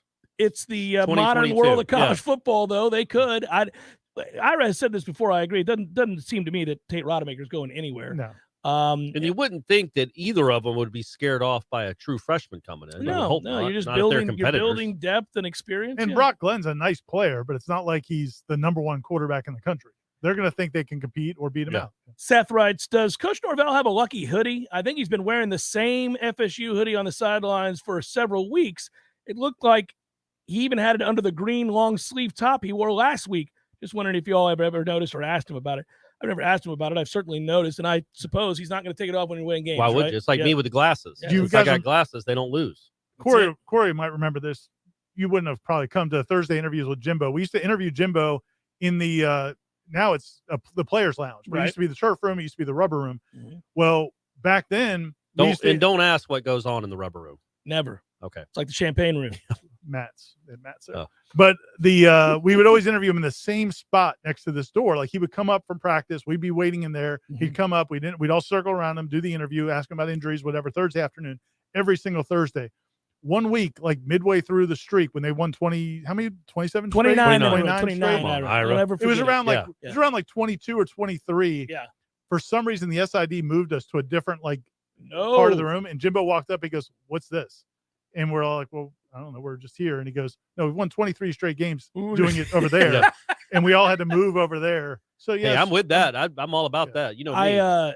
He can't fathom what it's like to win 23, 24, 25, 29. He's on a one game. He's on a 1 game winning streak. The fans seem really fired up out there in College Station. All 17 of them. Burke writes, can we give a shout out to special teams coverage units combined with few turnovers on offense to give opponents tough field position? Since the second half against Clemson and the kick return that may have cost us that game, our kickoff coverage has been stellar. And they've been kicking off a lot. Yeah, it has been. It has been stellar, by the way. It's been combinations, touchbacks. The kickoff coverage is really good. Norvell's punting to play field position, and Mastromanno's done a great job. They've done great on the punt. Like Mastromanno had a horrible punt in this game. It was a line drive right down the middle of the field, and it's still that. And that's a good punt returner. He couldn't do anything with it. I couldn't believe the kid kept coming out this past week on the kick returns because he wasn't getting to the 17 yard. And he got rocked a couple times. And then finally they're like, man, just stop taking this ass kicking. Yeah, just take the ball on the 25. Todd writes, I just want you to know I'm losing my voice Friday. Can't freaking wait. Go Noles. Beat the Swamp Lizards. I love you, Corey. Oh, from Todd. Thanks, Todd. I love you too, man. There you go, buddy. Happy Thanksgiving. This is from Josh. Can FSU build a championship level roster with elite portal recruiting, top 5 level nationally, and good high school recruiting, top 20 in the nation, especially if said high school recruiting is paired with their elite level evaluation, scheming, and talent development? So question is, can they have a championship roster? What we've seen from Mike Norvell so far, good evaluator, good recruiter, not elite recruiter, not an elite high school great recruiter. Transfer portal. Yeah. Can that become a championship team? Sure. Can this equation work? Yeah. What if they go out and get? Hey, look at USC's offense. I mean, that's all transfer portal guys. I mean, you've got the best quarterback in the country and the best receiver in the country direcy from the transfer portal. Welcome to college football. I'm gonna have a hard time voting for that kid for the Heisman. He's freaking awesome. I can't. Every time Lincoln Riley has a quarterback, he's going to win the Heisman. I mean, it's just what it does. But I'm saying he's great. You are watching him, right? I'm also watching him against that joke of a conference defensively. I'm just saying nobody the throws, plays defense. The throws, yeah. you've No, seen he's very good. Yes. Imagine. But again, Stetson Bennett wins every game he plays. I'm just. You're not voting for Stetson Bennett, Corey. It's either one or two. I haven't decided yet. It depends on how he does against Tech. I was thinking about if you're an NFL team who's in desperate need of a quarterback right now, how pissed are you that you suck right now? You need to suck next year. You need to suck after. Because he's just a true sophomore. Yeah, so you can't. I mean, next year is when you want to suck so that you can get that kid. Man, that's tough. Gator Kirk writes, what is your best moment / play on offense and defense of the season? Being like Ira and asking a second question, your favorite Thanksgiving food. Have a safe and happy Thanksgiving. Thank you, Gator Kirk. It's dressing and giblet gravy for this guy. Jesus. I love it. Love it. I could eat it every day. I just could eat it every day. Well, I've started a tradition that is not maybe something that is all that common in other households. We get, in addition to the turkey, a big-ass smoked salmon. And I love it. What? I love it. Smoked salmon is where it's at. I mean, they do things differently in the Cameron household. I mean, that's not what the Pilgrims wanted. I can promise you that. You know what the Pilgrims wanted? Well, they wanted the land. They would have said, what? You have food? Yeah, Come on yeah, in, Jeff. right. Bring that smoked salmon over here. Smoked salmon? Smoked What is it, we'll that? eat it raw. How did we We'll do eat it. that? We'll eat it. We'll just bite the head off. You got a jacket? I don't even know you anymore. You don't like smoked salmon? It's not a Thanksgiving meal, man. Oh, it's not the This guy, only though, thing. It's an addition. Neither stovetop, really, but you eat stovetop on Thanksgiving. Stovetop is nasty. Yeah. Delicious. It's nasty. It's working man's food. I like a really good helping down of with a big mashed plate of potatoes. salmon. Mashed potatoes. Pate. I'm helping you out. I'm getting back on your good side. I love a big thing Yeah, of you should. cream You should. cheese in them mashed potatoes too, but mixed in. To answer the other question, I would say Jamie Robinson. I was just going to say, is that recency bias, though? Because I agree. Because Shaheem's doesn't count because it's special teams. Kevin Noles is that pickoff against Louisville, just because of what that win I thought represented for the program to go up there and do that. It was important. Maybe that was one of y'all take Jamie Robinson. I'll take Tate's running that game was pretty cool too. I mean, it was just a cool because that better athlete than you think. Yeah, much like Stetson. And so I think maybe Kevin Knowles' interception in Louisville, and then our Jamie Robinson dispatch. Trey Benson's kickoff return for a touchdown against BC to start the game. Yeah, or a lot of those That's runs a good against one. Miami, But man. Did Jamie? I think did we talk about this? Like in the last game, he tackled a guy and kind of did the. It's like his thing now. Oh, he just at the end of people. plays, Yeah, he just get you tosses them some. aside. If he does that to the Florida quarterback, he'll be an all-time hero because that kid's That's a monster. Monster. Yeah. Matthew writes, this is already shaping up to be one of the best recruiting classes since 2016 with better players at certain groups since 2003. Now that fans can't complain about Norvell not being able to get a high school quarterback, how much longer before people admit that he can, in fact, recruit? Hell, he recruits 4 stars before most people even realize they deserve stars. It's fair. I think it's fair to also wonder, is he going to be an elite recruiter? Because he hasn't been up to now. He's done a great job in evaluating the transfer portal, and he's done a decent job of trying to develop relationships after inheriting a mess during the time of COVID. Isn't this year like I think he's proven it on the field. We can certainly attest to that. Yeah, what this offense has become, I mean, it's ridiculous. But after this year, no matter if they win or lose, they're 8 or 9 win team. If the 2024 class comes and you're still only getting 2 of the top 20 players in the state, I think then it might become a little bit of a concern. Like they're not crushing it in the state. Now, a lot of these kids that are the best players in the state of Florida are IMG kids that aren't really from Florida. So it's hard to really gauge, but they're not getting the top talent in the state. Like this season should translate into right, and I think it will. And so much recruiting is done early now because of the early signing period that most kids are committed before the season even starts. So I don't know that you're getting the bump like Brock Glenn had, right? Right. There you go. But you did get Hakeem Williams. Now you got Brock Glenn. You've got, they've got some high 4-star commitments in this season. If they win 10 games, it'll be interesting to see what they can do that next cycle. I think we need to see this next cycle before you determine, right? I think that's the one. Yeah. Because he's never been able to recruit with this. When he didn't get the first year bump because it was a COVID year. Right. Kyle writes, we all know how much Jeff loves a good Mount Rushmore. Yeah, those are the What is your Mount Rushmore for a Thanksgiving plate of food? Ira, why don't you lead with that smoked salmon, baby? Just lead with that smoked. I think if you rolled into my house with smoked salmon, I think I'd slap it out of your hand. I think, first of all, if you said Cameron's, we'd like to invite you over to the Chaffels for Thanksgiving dinner. And I walked in with a very pricey, sizable fillet of smoked salmon as an offering to go along with the delicious turkey and potatoes that we're already going to eat. Take your ass back to the other side of Killearn. How kind is Jeff Cameron rolling in here with this expensive fillet of smoked salmon? Here's some stovetop for you. Amazing fare. Here's some stovetop for you to go along with that smoked salmon. I'd be better. You want me to walk in with cream corn and freaking cranberry sauce? You already got that. You already got that. No, he knows you don't have salmon. Like, you know where you came from, Jimmy Carter. Right. And I know where I came Jimmy from. Carter And he's Boulevard. always trying to tell us that St. Pete or wherever. Yeah, tough place. Oh, it was tough. You don't want to know where he grew a up. country club kid, man. That's all they do is eat smoked salmon. Salmon for Thanksgiving. No, I started this. We didn't have. We couldn't eat salmon where I was from. Right. I'd never even seen a salmon. You didn't even know what it was. I didn't know it existed. Yeah. What is there was this pink nothing stuff? Like that. No, it was all we just tried to kill fiddler crabs. But it was tough. But now that I can afford smoked salmon, I'm not depriving myself, your family, dear friend, or anybody else that wants to partake in some salmon. It's delicious. My plate would have turkey, mashed potatoes, gravy, because gravy's its own item, and stovetop stuffing. That's it. Yeah. Maybe some green beans. They can sneak in some green beans. I want some casserole in there of some kind. I don't know what, because I don't eat potatoes. What about green bean casserole? I'll take a little bit of that. I'm not a huge green bean guy. Yeah. Something with broccoli and rice in it. But got to have the turkey dressing and then the gravy, and then we're good. And that's all I'm eating really is the turkey and the dressing and the gravy. I go crispy hard. Skin on I go it, right? ham. Yeah. I go ham on that turkey.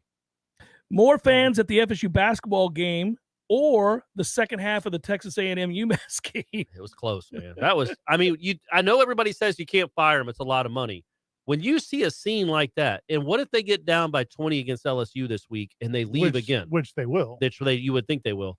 Man, you can say you can't fire a guy, but when you've lost the fan base to that level, you absolutely you got to spend $86 million anyway. Do you want to spend it sucking, or do you want to spend maybe getting somebody that can start winning some games around there? Two things, because we should do a Jimbo segment every week. I'm not, hey, but two things. One is he got asked about it after the game. What did you see the crowd in the second half? Yes. Oh, I didn't. He Really? acted like he didn't notice. Yeah.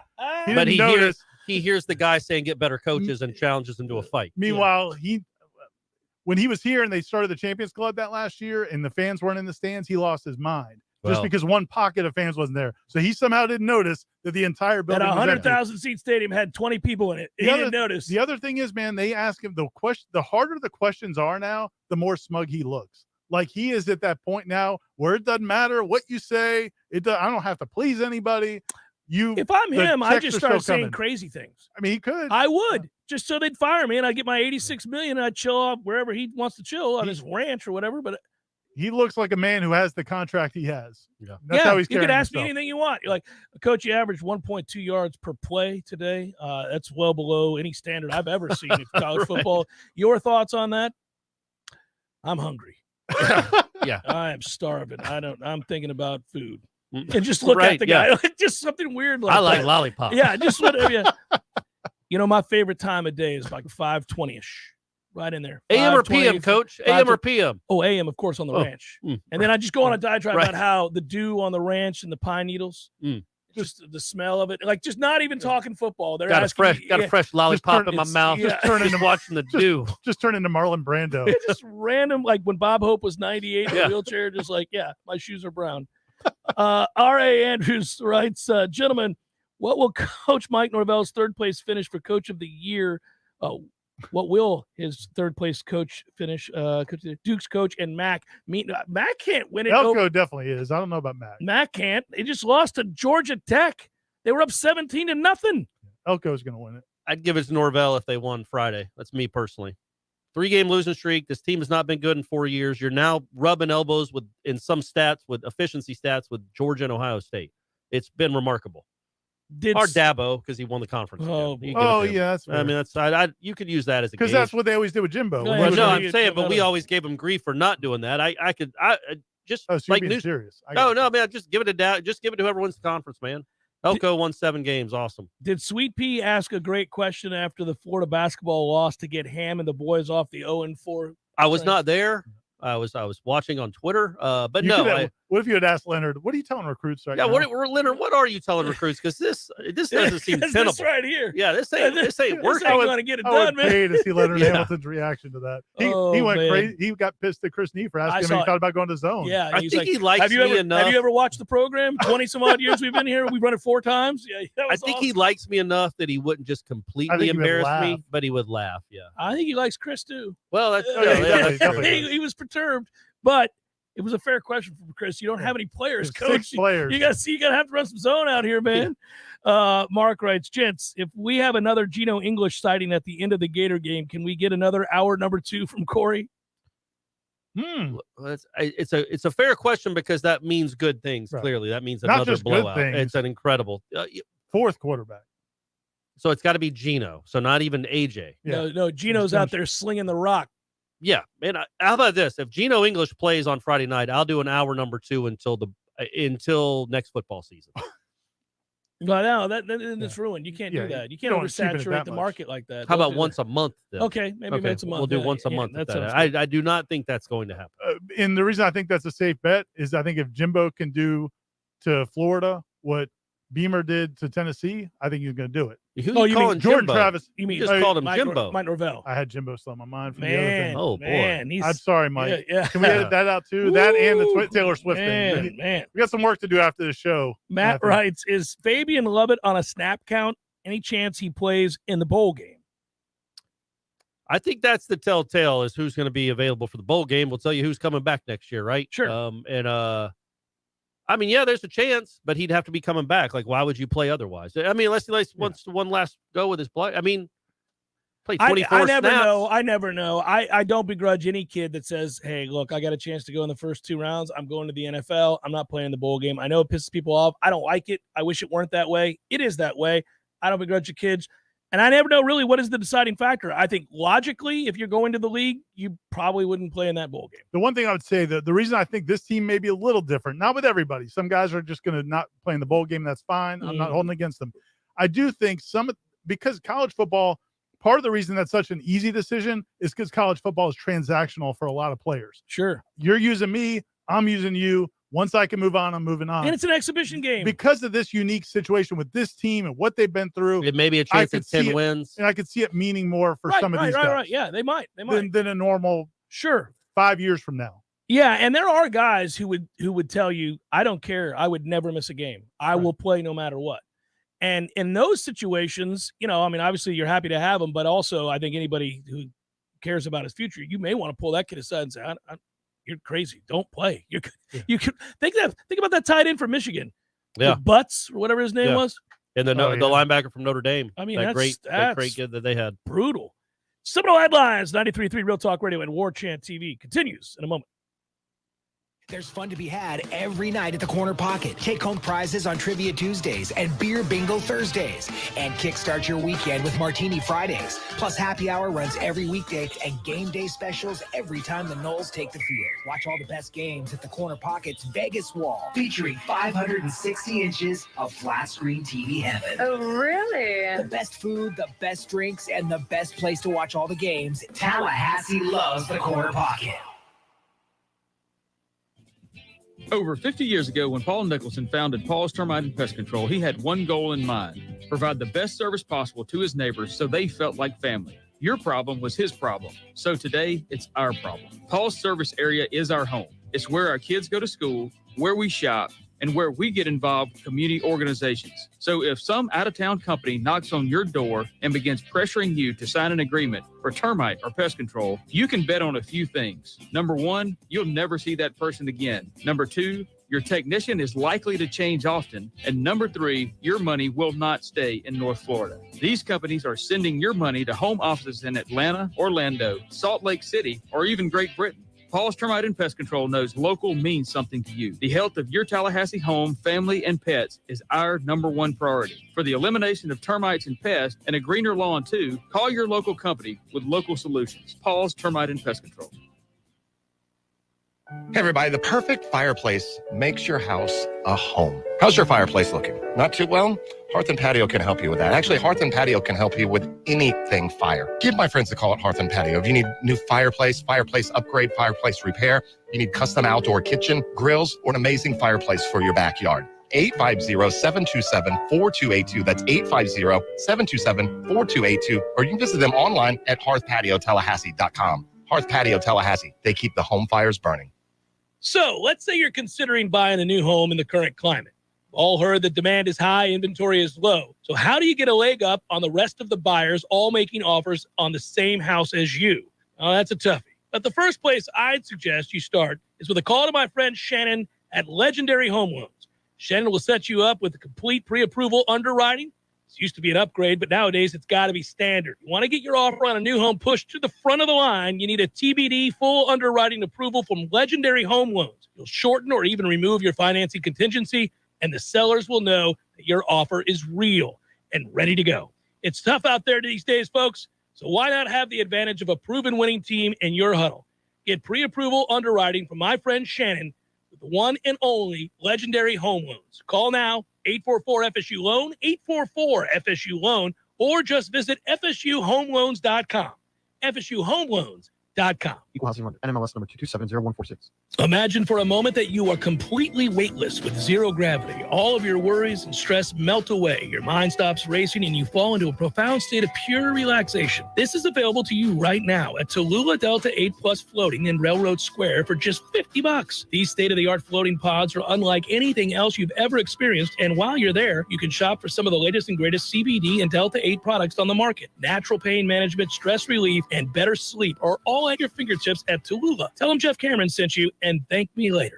Life is stressful. Dinner shouldn't be. That motto is why Register Sausage has been doing business in the Florida Panhandle and Lower Alabama for over 75 years. A proud sponsor of Seminole Headlines, Register Sausage always provides the best Southern smoked sausage to over 140 grocery stores and restaurants throughout the Southeast. Headliners have discovered the Register's difference. You can too. To find a store that carries Registers near you or to buy directly, head to registermeats.com. That's registermeats.com.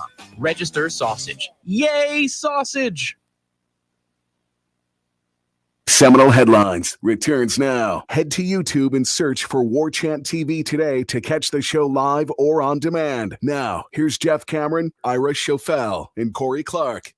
Cash in and cash out with MyBookie. Sports betting is intense enough. You shouldn't need to sweat your payouts. MyBookie has a no-strings bonus that lets you cash in and cash out quickly. Use promo code WARCHANT on a deposit of $50 or more, and you can receive up to $200 in cash instantly for your MyBookie account. Using this bonus is simple. Bet your deposit amount once and you're ready to cash out. No strings attached with MyBookie. Hammer this bonus on MyBookie so you can focus on what's important. Thanksgiving week, family, food, and securing that money bag. Bet anything, anytime, anywhere, only on MyBookie. The important stuff like getting your gambling earnings on Thanksgiving week. What you need to do. By the way, there's some chat in here, or there's some conversation in the chat. Some conversation about the Michigan-Ohio State game and some of these games. Just thinking about the fact that, man, that weekend was huge for Florida State, possibly getting to the Orange Bowl, man. Like, they just need a couple more teams. A couple more teams lose. Clemson's getting into the You don't playoff. want that. You don't want that. You don't want to be in the Orange Bowl? Nope. Not if it means Clemson's in the playoff. Are you trying to usurp Clemson as the best team in the But you get money. And you get to go to the Orange Bowl? No, for Florida State football from where they've been the last 4 or 5 Listen, years? I wouldn't complain about going to the Orange Bowl. It would be a travesty to see that Clemson team who's not that good getting to the playoff. But again, and Aslan was saying, well, they'd get pummeled in there. Man, they're better than Kentucky, and they're better than Maryland. So they would be in these games. Like, there's what if Clemson wins the national championship, but you got to play in the Orange Bowl? Clemson's not winning the national championship. Sure, man, I got it. Yeah, they can't beat Georgia because Kentucky almost beat Georgia. Man, you're going to keep using that one game Or where Georgia Missouri. walked through that game. Or Missouri. Georgia can't Stop. steamroll. Georgia isn't steamrolling teams this year, but even still, teams get lucky. Maybe they turn it over 7 times. Yeah. Maybe Stetson Bennett gets the flu and Georgia's lost without their leader and Heisman winner. But either way, I don't think getting to an Orange Bowl is that much bigger than, say, the Gator Bowl if it means your rival that has owned you for a decade that we think is on the decline gets to sell another playoff appearance and perhaps a national championship. I get it, but it's hard not to want to go to the Orange Bowl. I mean, It just would be cool if it wasn't Clemson getting in. If it was like, oh, TCU gets in, you go to the Orange Bowl. Like, absolutely, everybody's a Horned Frog fan. Yeah, I am, by the way, really excited by the fact that we have this game on Friday. I know it's a pain in the ass for some people, but we get to sit around on Saturday and watch football all day. It's going to be glorious. Oh, it's going to be great. And it's cool that it's like there's a lot of games on Friday, weirdly. There's like 15 college football games on Friday, including two other ones in the ACC.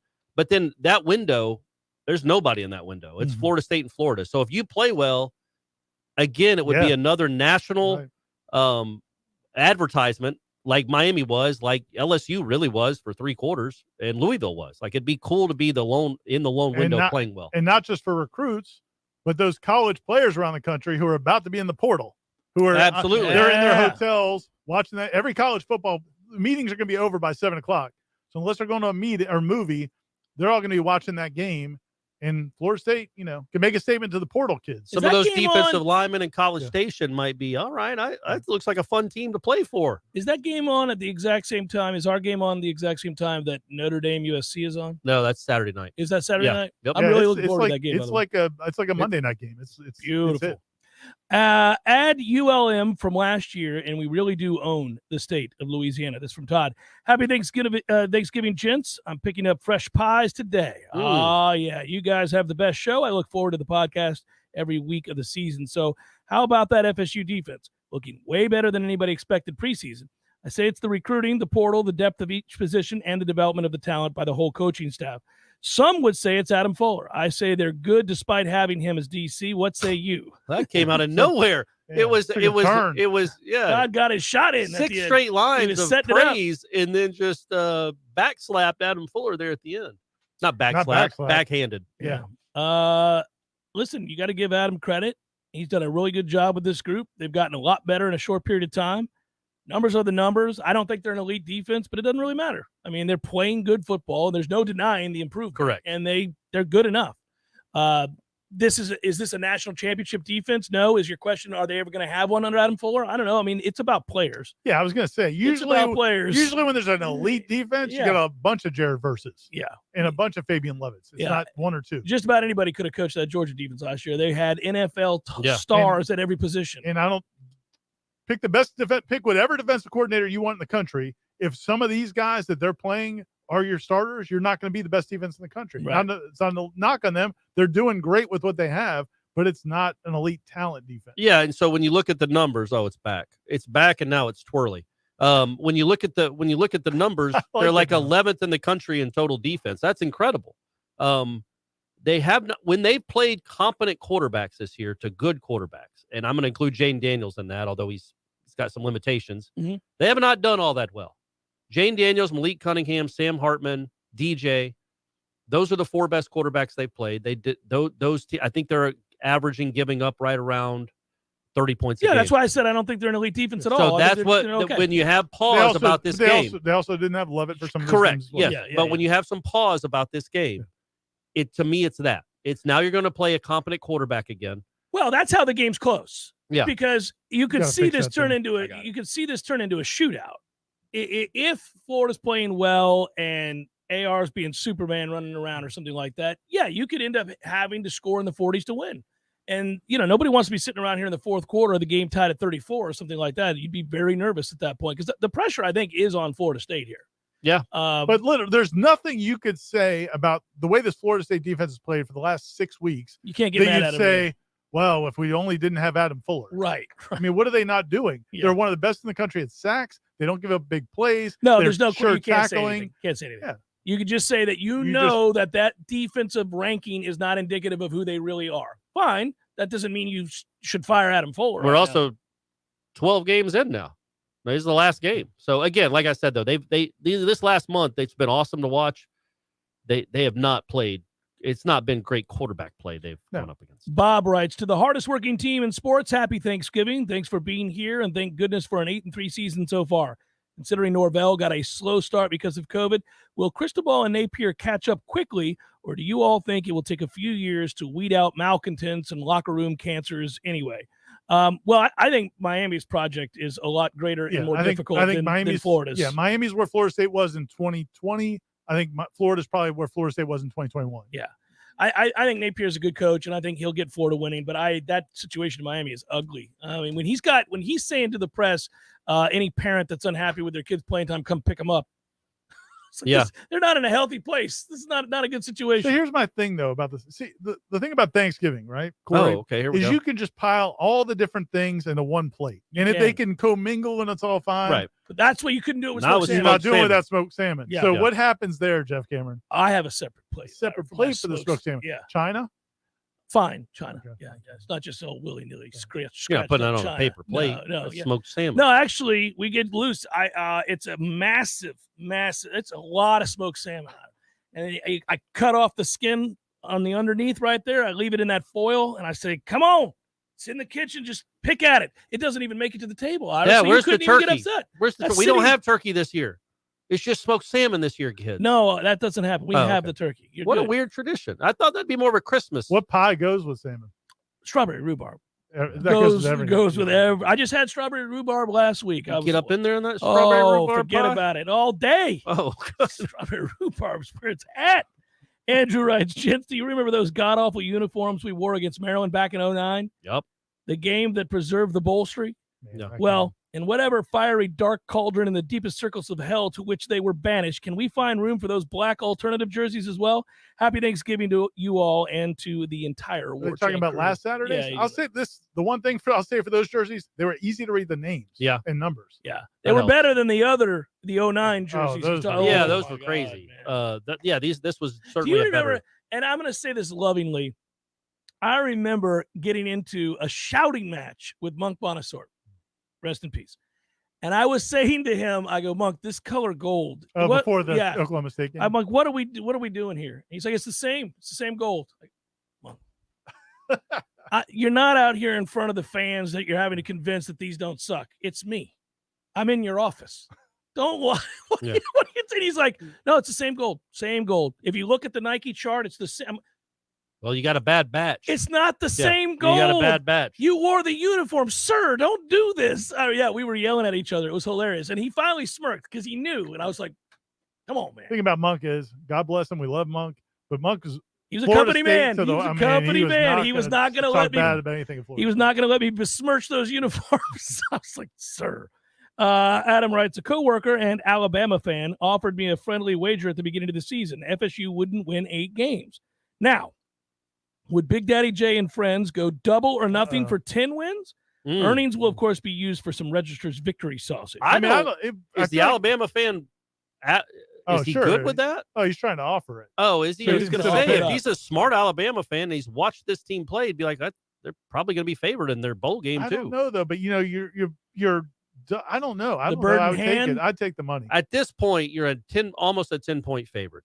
This is how good this But team you don't is. know who you're playing in the bowl. Well, no, you don't. But and if you're in the You don't Orange know who Bowl, you you're might be gonna playing have. Alabama. Right. And you don't know who you have. And then you and your buddy would go and watch your 2 favorite teams with a lot of money on the line. Yeah, what that a would be day. cool, What a man. day that would be. If it was like you knew the 2 games and you felt good about those 2 games, then yeah, I would say it. But if you don't know, I think you take the money. Yeah, because of the mystery of who they'll play in the bowl game, I would probably take the money. Otherwise, I'd say, yeah, I'll risk it because I like our chances of beating Florida. I also think their offense is going to play. Like everybody on the offense will play in the bowl game. And even if they're in the Orange Bowl and they're playing Alabama, who does not have a very great defense this year, I assume they're going to have 3 or 4 dudes that are going to go pro that won't play in that game. Right. So you're going to get the backup Alabama defense. You might put up 70 on Saban. The starting Alabama defense hasn't been good Yeah, I was this going to year. say Yeah, the backup, yeah. you might put 70 on. Now, the Island one Chief has contributed to the cause. Let me get to him real quick, Ira. After the last 5 years, we may emerge from this darkness ahead of Hogtown and Dade JC. Amazing, isn't it? Yeah, it's crazy. That would be something. That would be nice. Thanks, Island Chief. The one thing I would say about the bowl game is you would think those offensive linemen will all play, right? Like Yes. Dylan Gibbons isn't going to be like, I've got to go he's get playing. working out for the And combine. neither, I would think, with Demetri Emanuel. Right. I think that's what I'm thinking. They're all going to play. David writes, "I may be biased because I coached Mike." Oh, hey, David. David Reese. Oh, coached Mike. okay. Actually, I know David. Rich, Okay. Because I coach Mike, but I think if and when we beat Florida, he should receive ACC Coach of the Year. It'd be a great recognition, not just for him, but his entire coaching staff. What do you think? I think he's certainly in the conversation. I mean, how could he not be? Just going to say he's a celebrity. He's Coach Reese was one of the people that Mike Norvell mentioned in his introductory press conference. Yep. because he was the guy that he kind of coached him when he was young.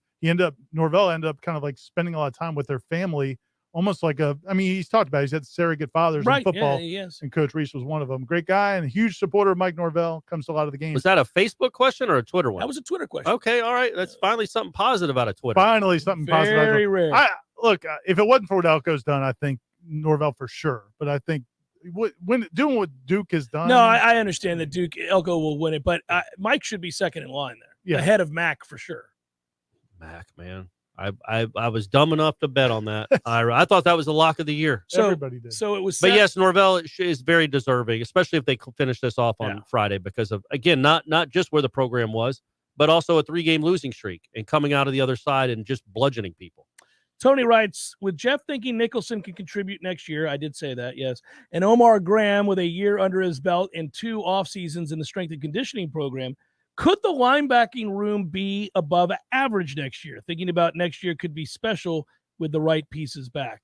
Thanks, Tony.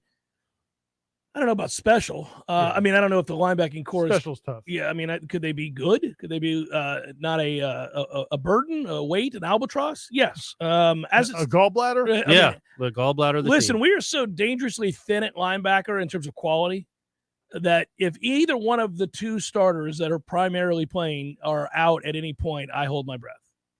I think DJ Lundy's come a long way, man. But he's not good. He's not bad. But he's I think not you're holding. good. I think you're holding past sins against him. No. He's making plays in pass coverage now. I'm not telling you he's useless. Right. I'm just saying he's not good. And they don't really have anybody else that is. It's those 2 starters. That's it.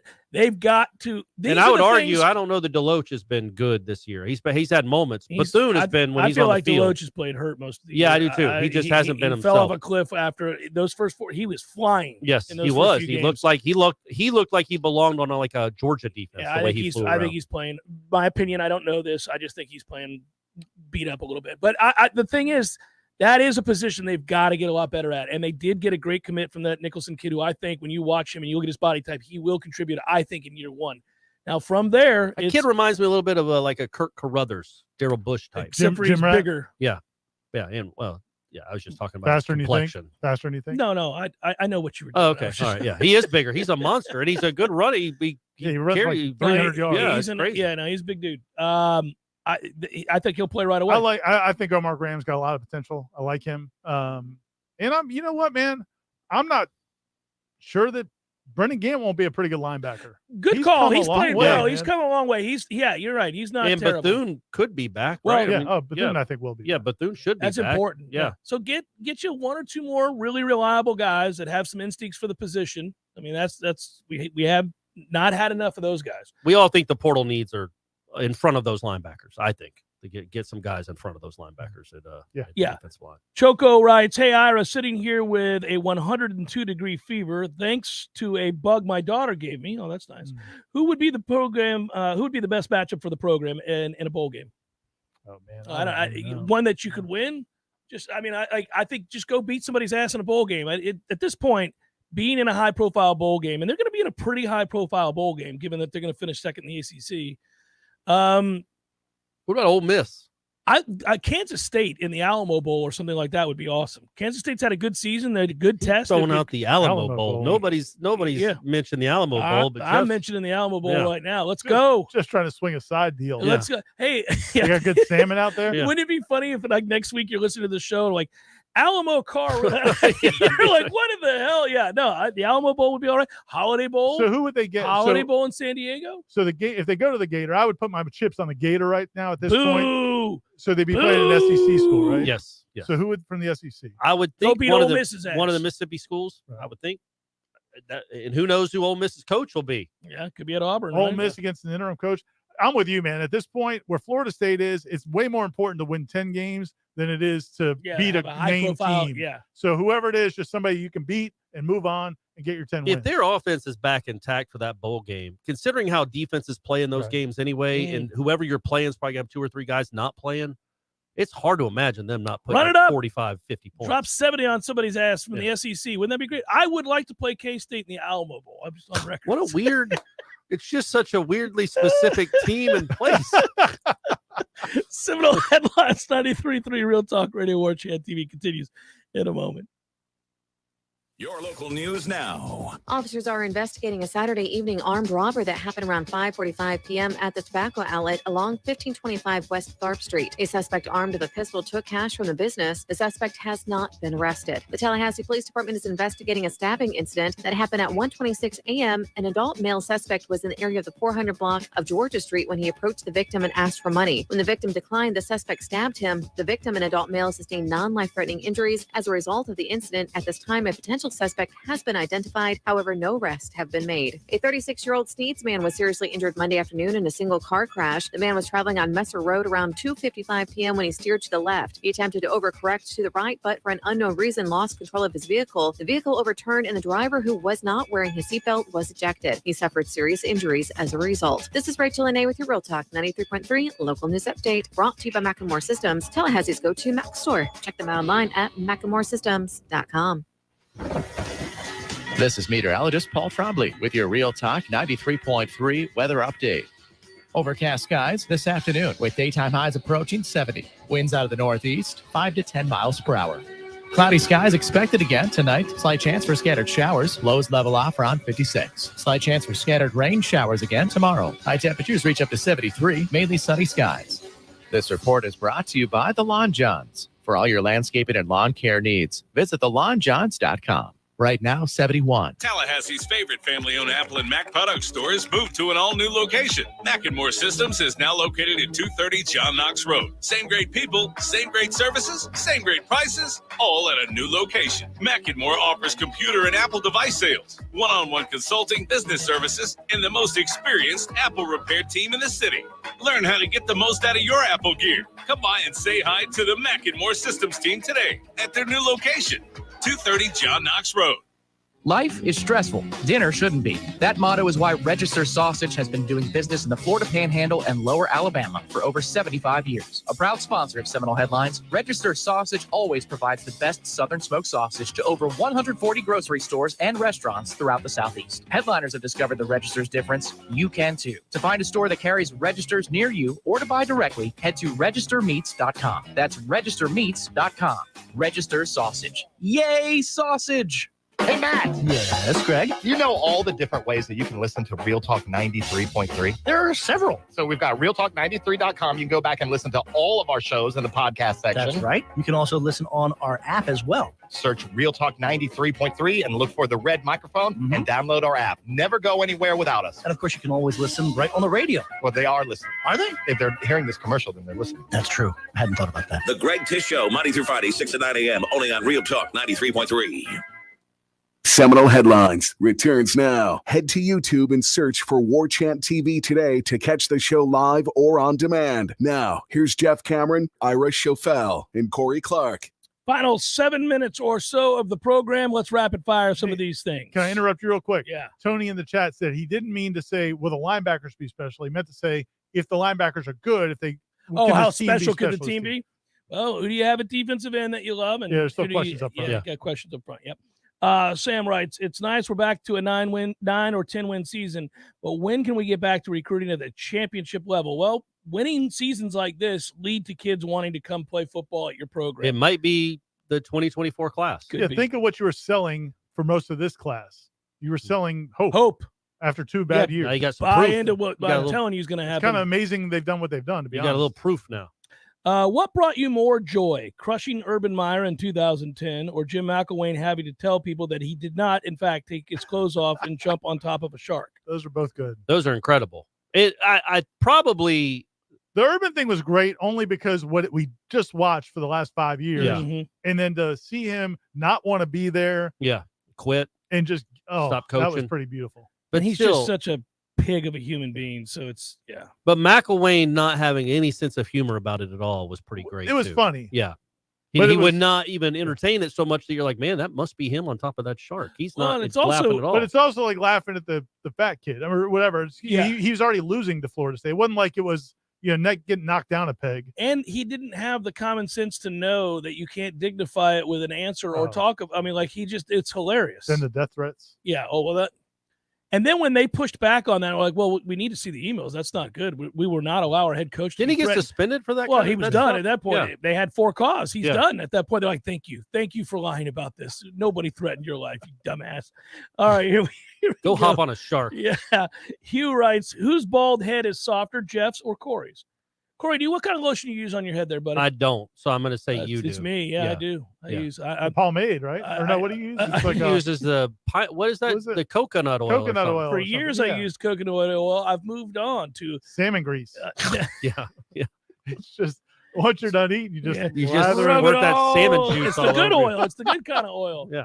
No, I've got this kind that I get from Costco that comes in a package that's got a yellow top, and it's like coconut oil with some other nutrients and other oils. I need to start It's- doing that, It's actually. wonderful. I need to start you taking like care it, of my Corey. skin. I can't wait to rub it on every morning right after I get out of the shower. You just rub it on there. All right, good. I do. Yeah. Do you all think Sometimes different times of day. Do you all think Norvell is getting the reputation around high school recruits? I'm reading this wrong. Do you all think Norvell is getting the reputation around high school recruits? Even other college players. Oh, he's just not using punctuation. Sorry, of being able to coach up his players and raise their NFL draft stocks. Basically, do we think he's making an impact with high school players? His reputation. They should. Well, Look, the man. NFL draft stock. Yeah. Wait in May, like see how many guys off this team are drafted, and then I guess that's where. I mean, right now he's had one. You have a fun team 2? that's productive and playing well. I think that's going to catch Yeah. recruits' attention. Yep. And they also the recruits think, well, man, I'm going to the NFL. Right. I want to go win games. I mean, they're not going to be like, not many recruits are going to be like the only way I can get to the NFL is if I go play for that guy. They're all very confident in their abilities that they're going to get to the NFL.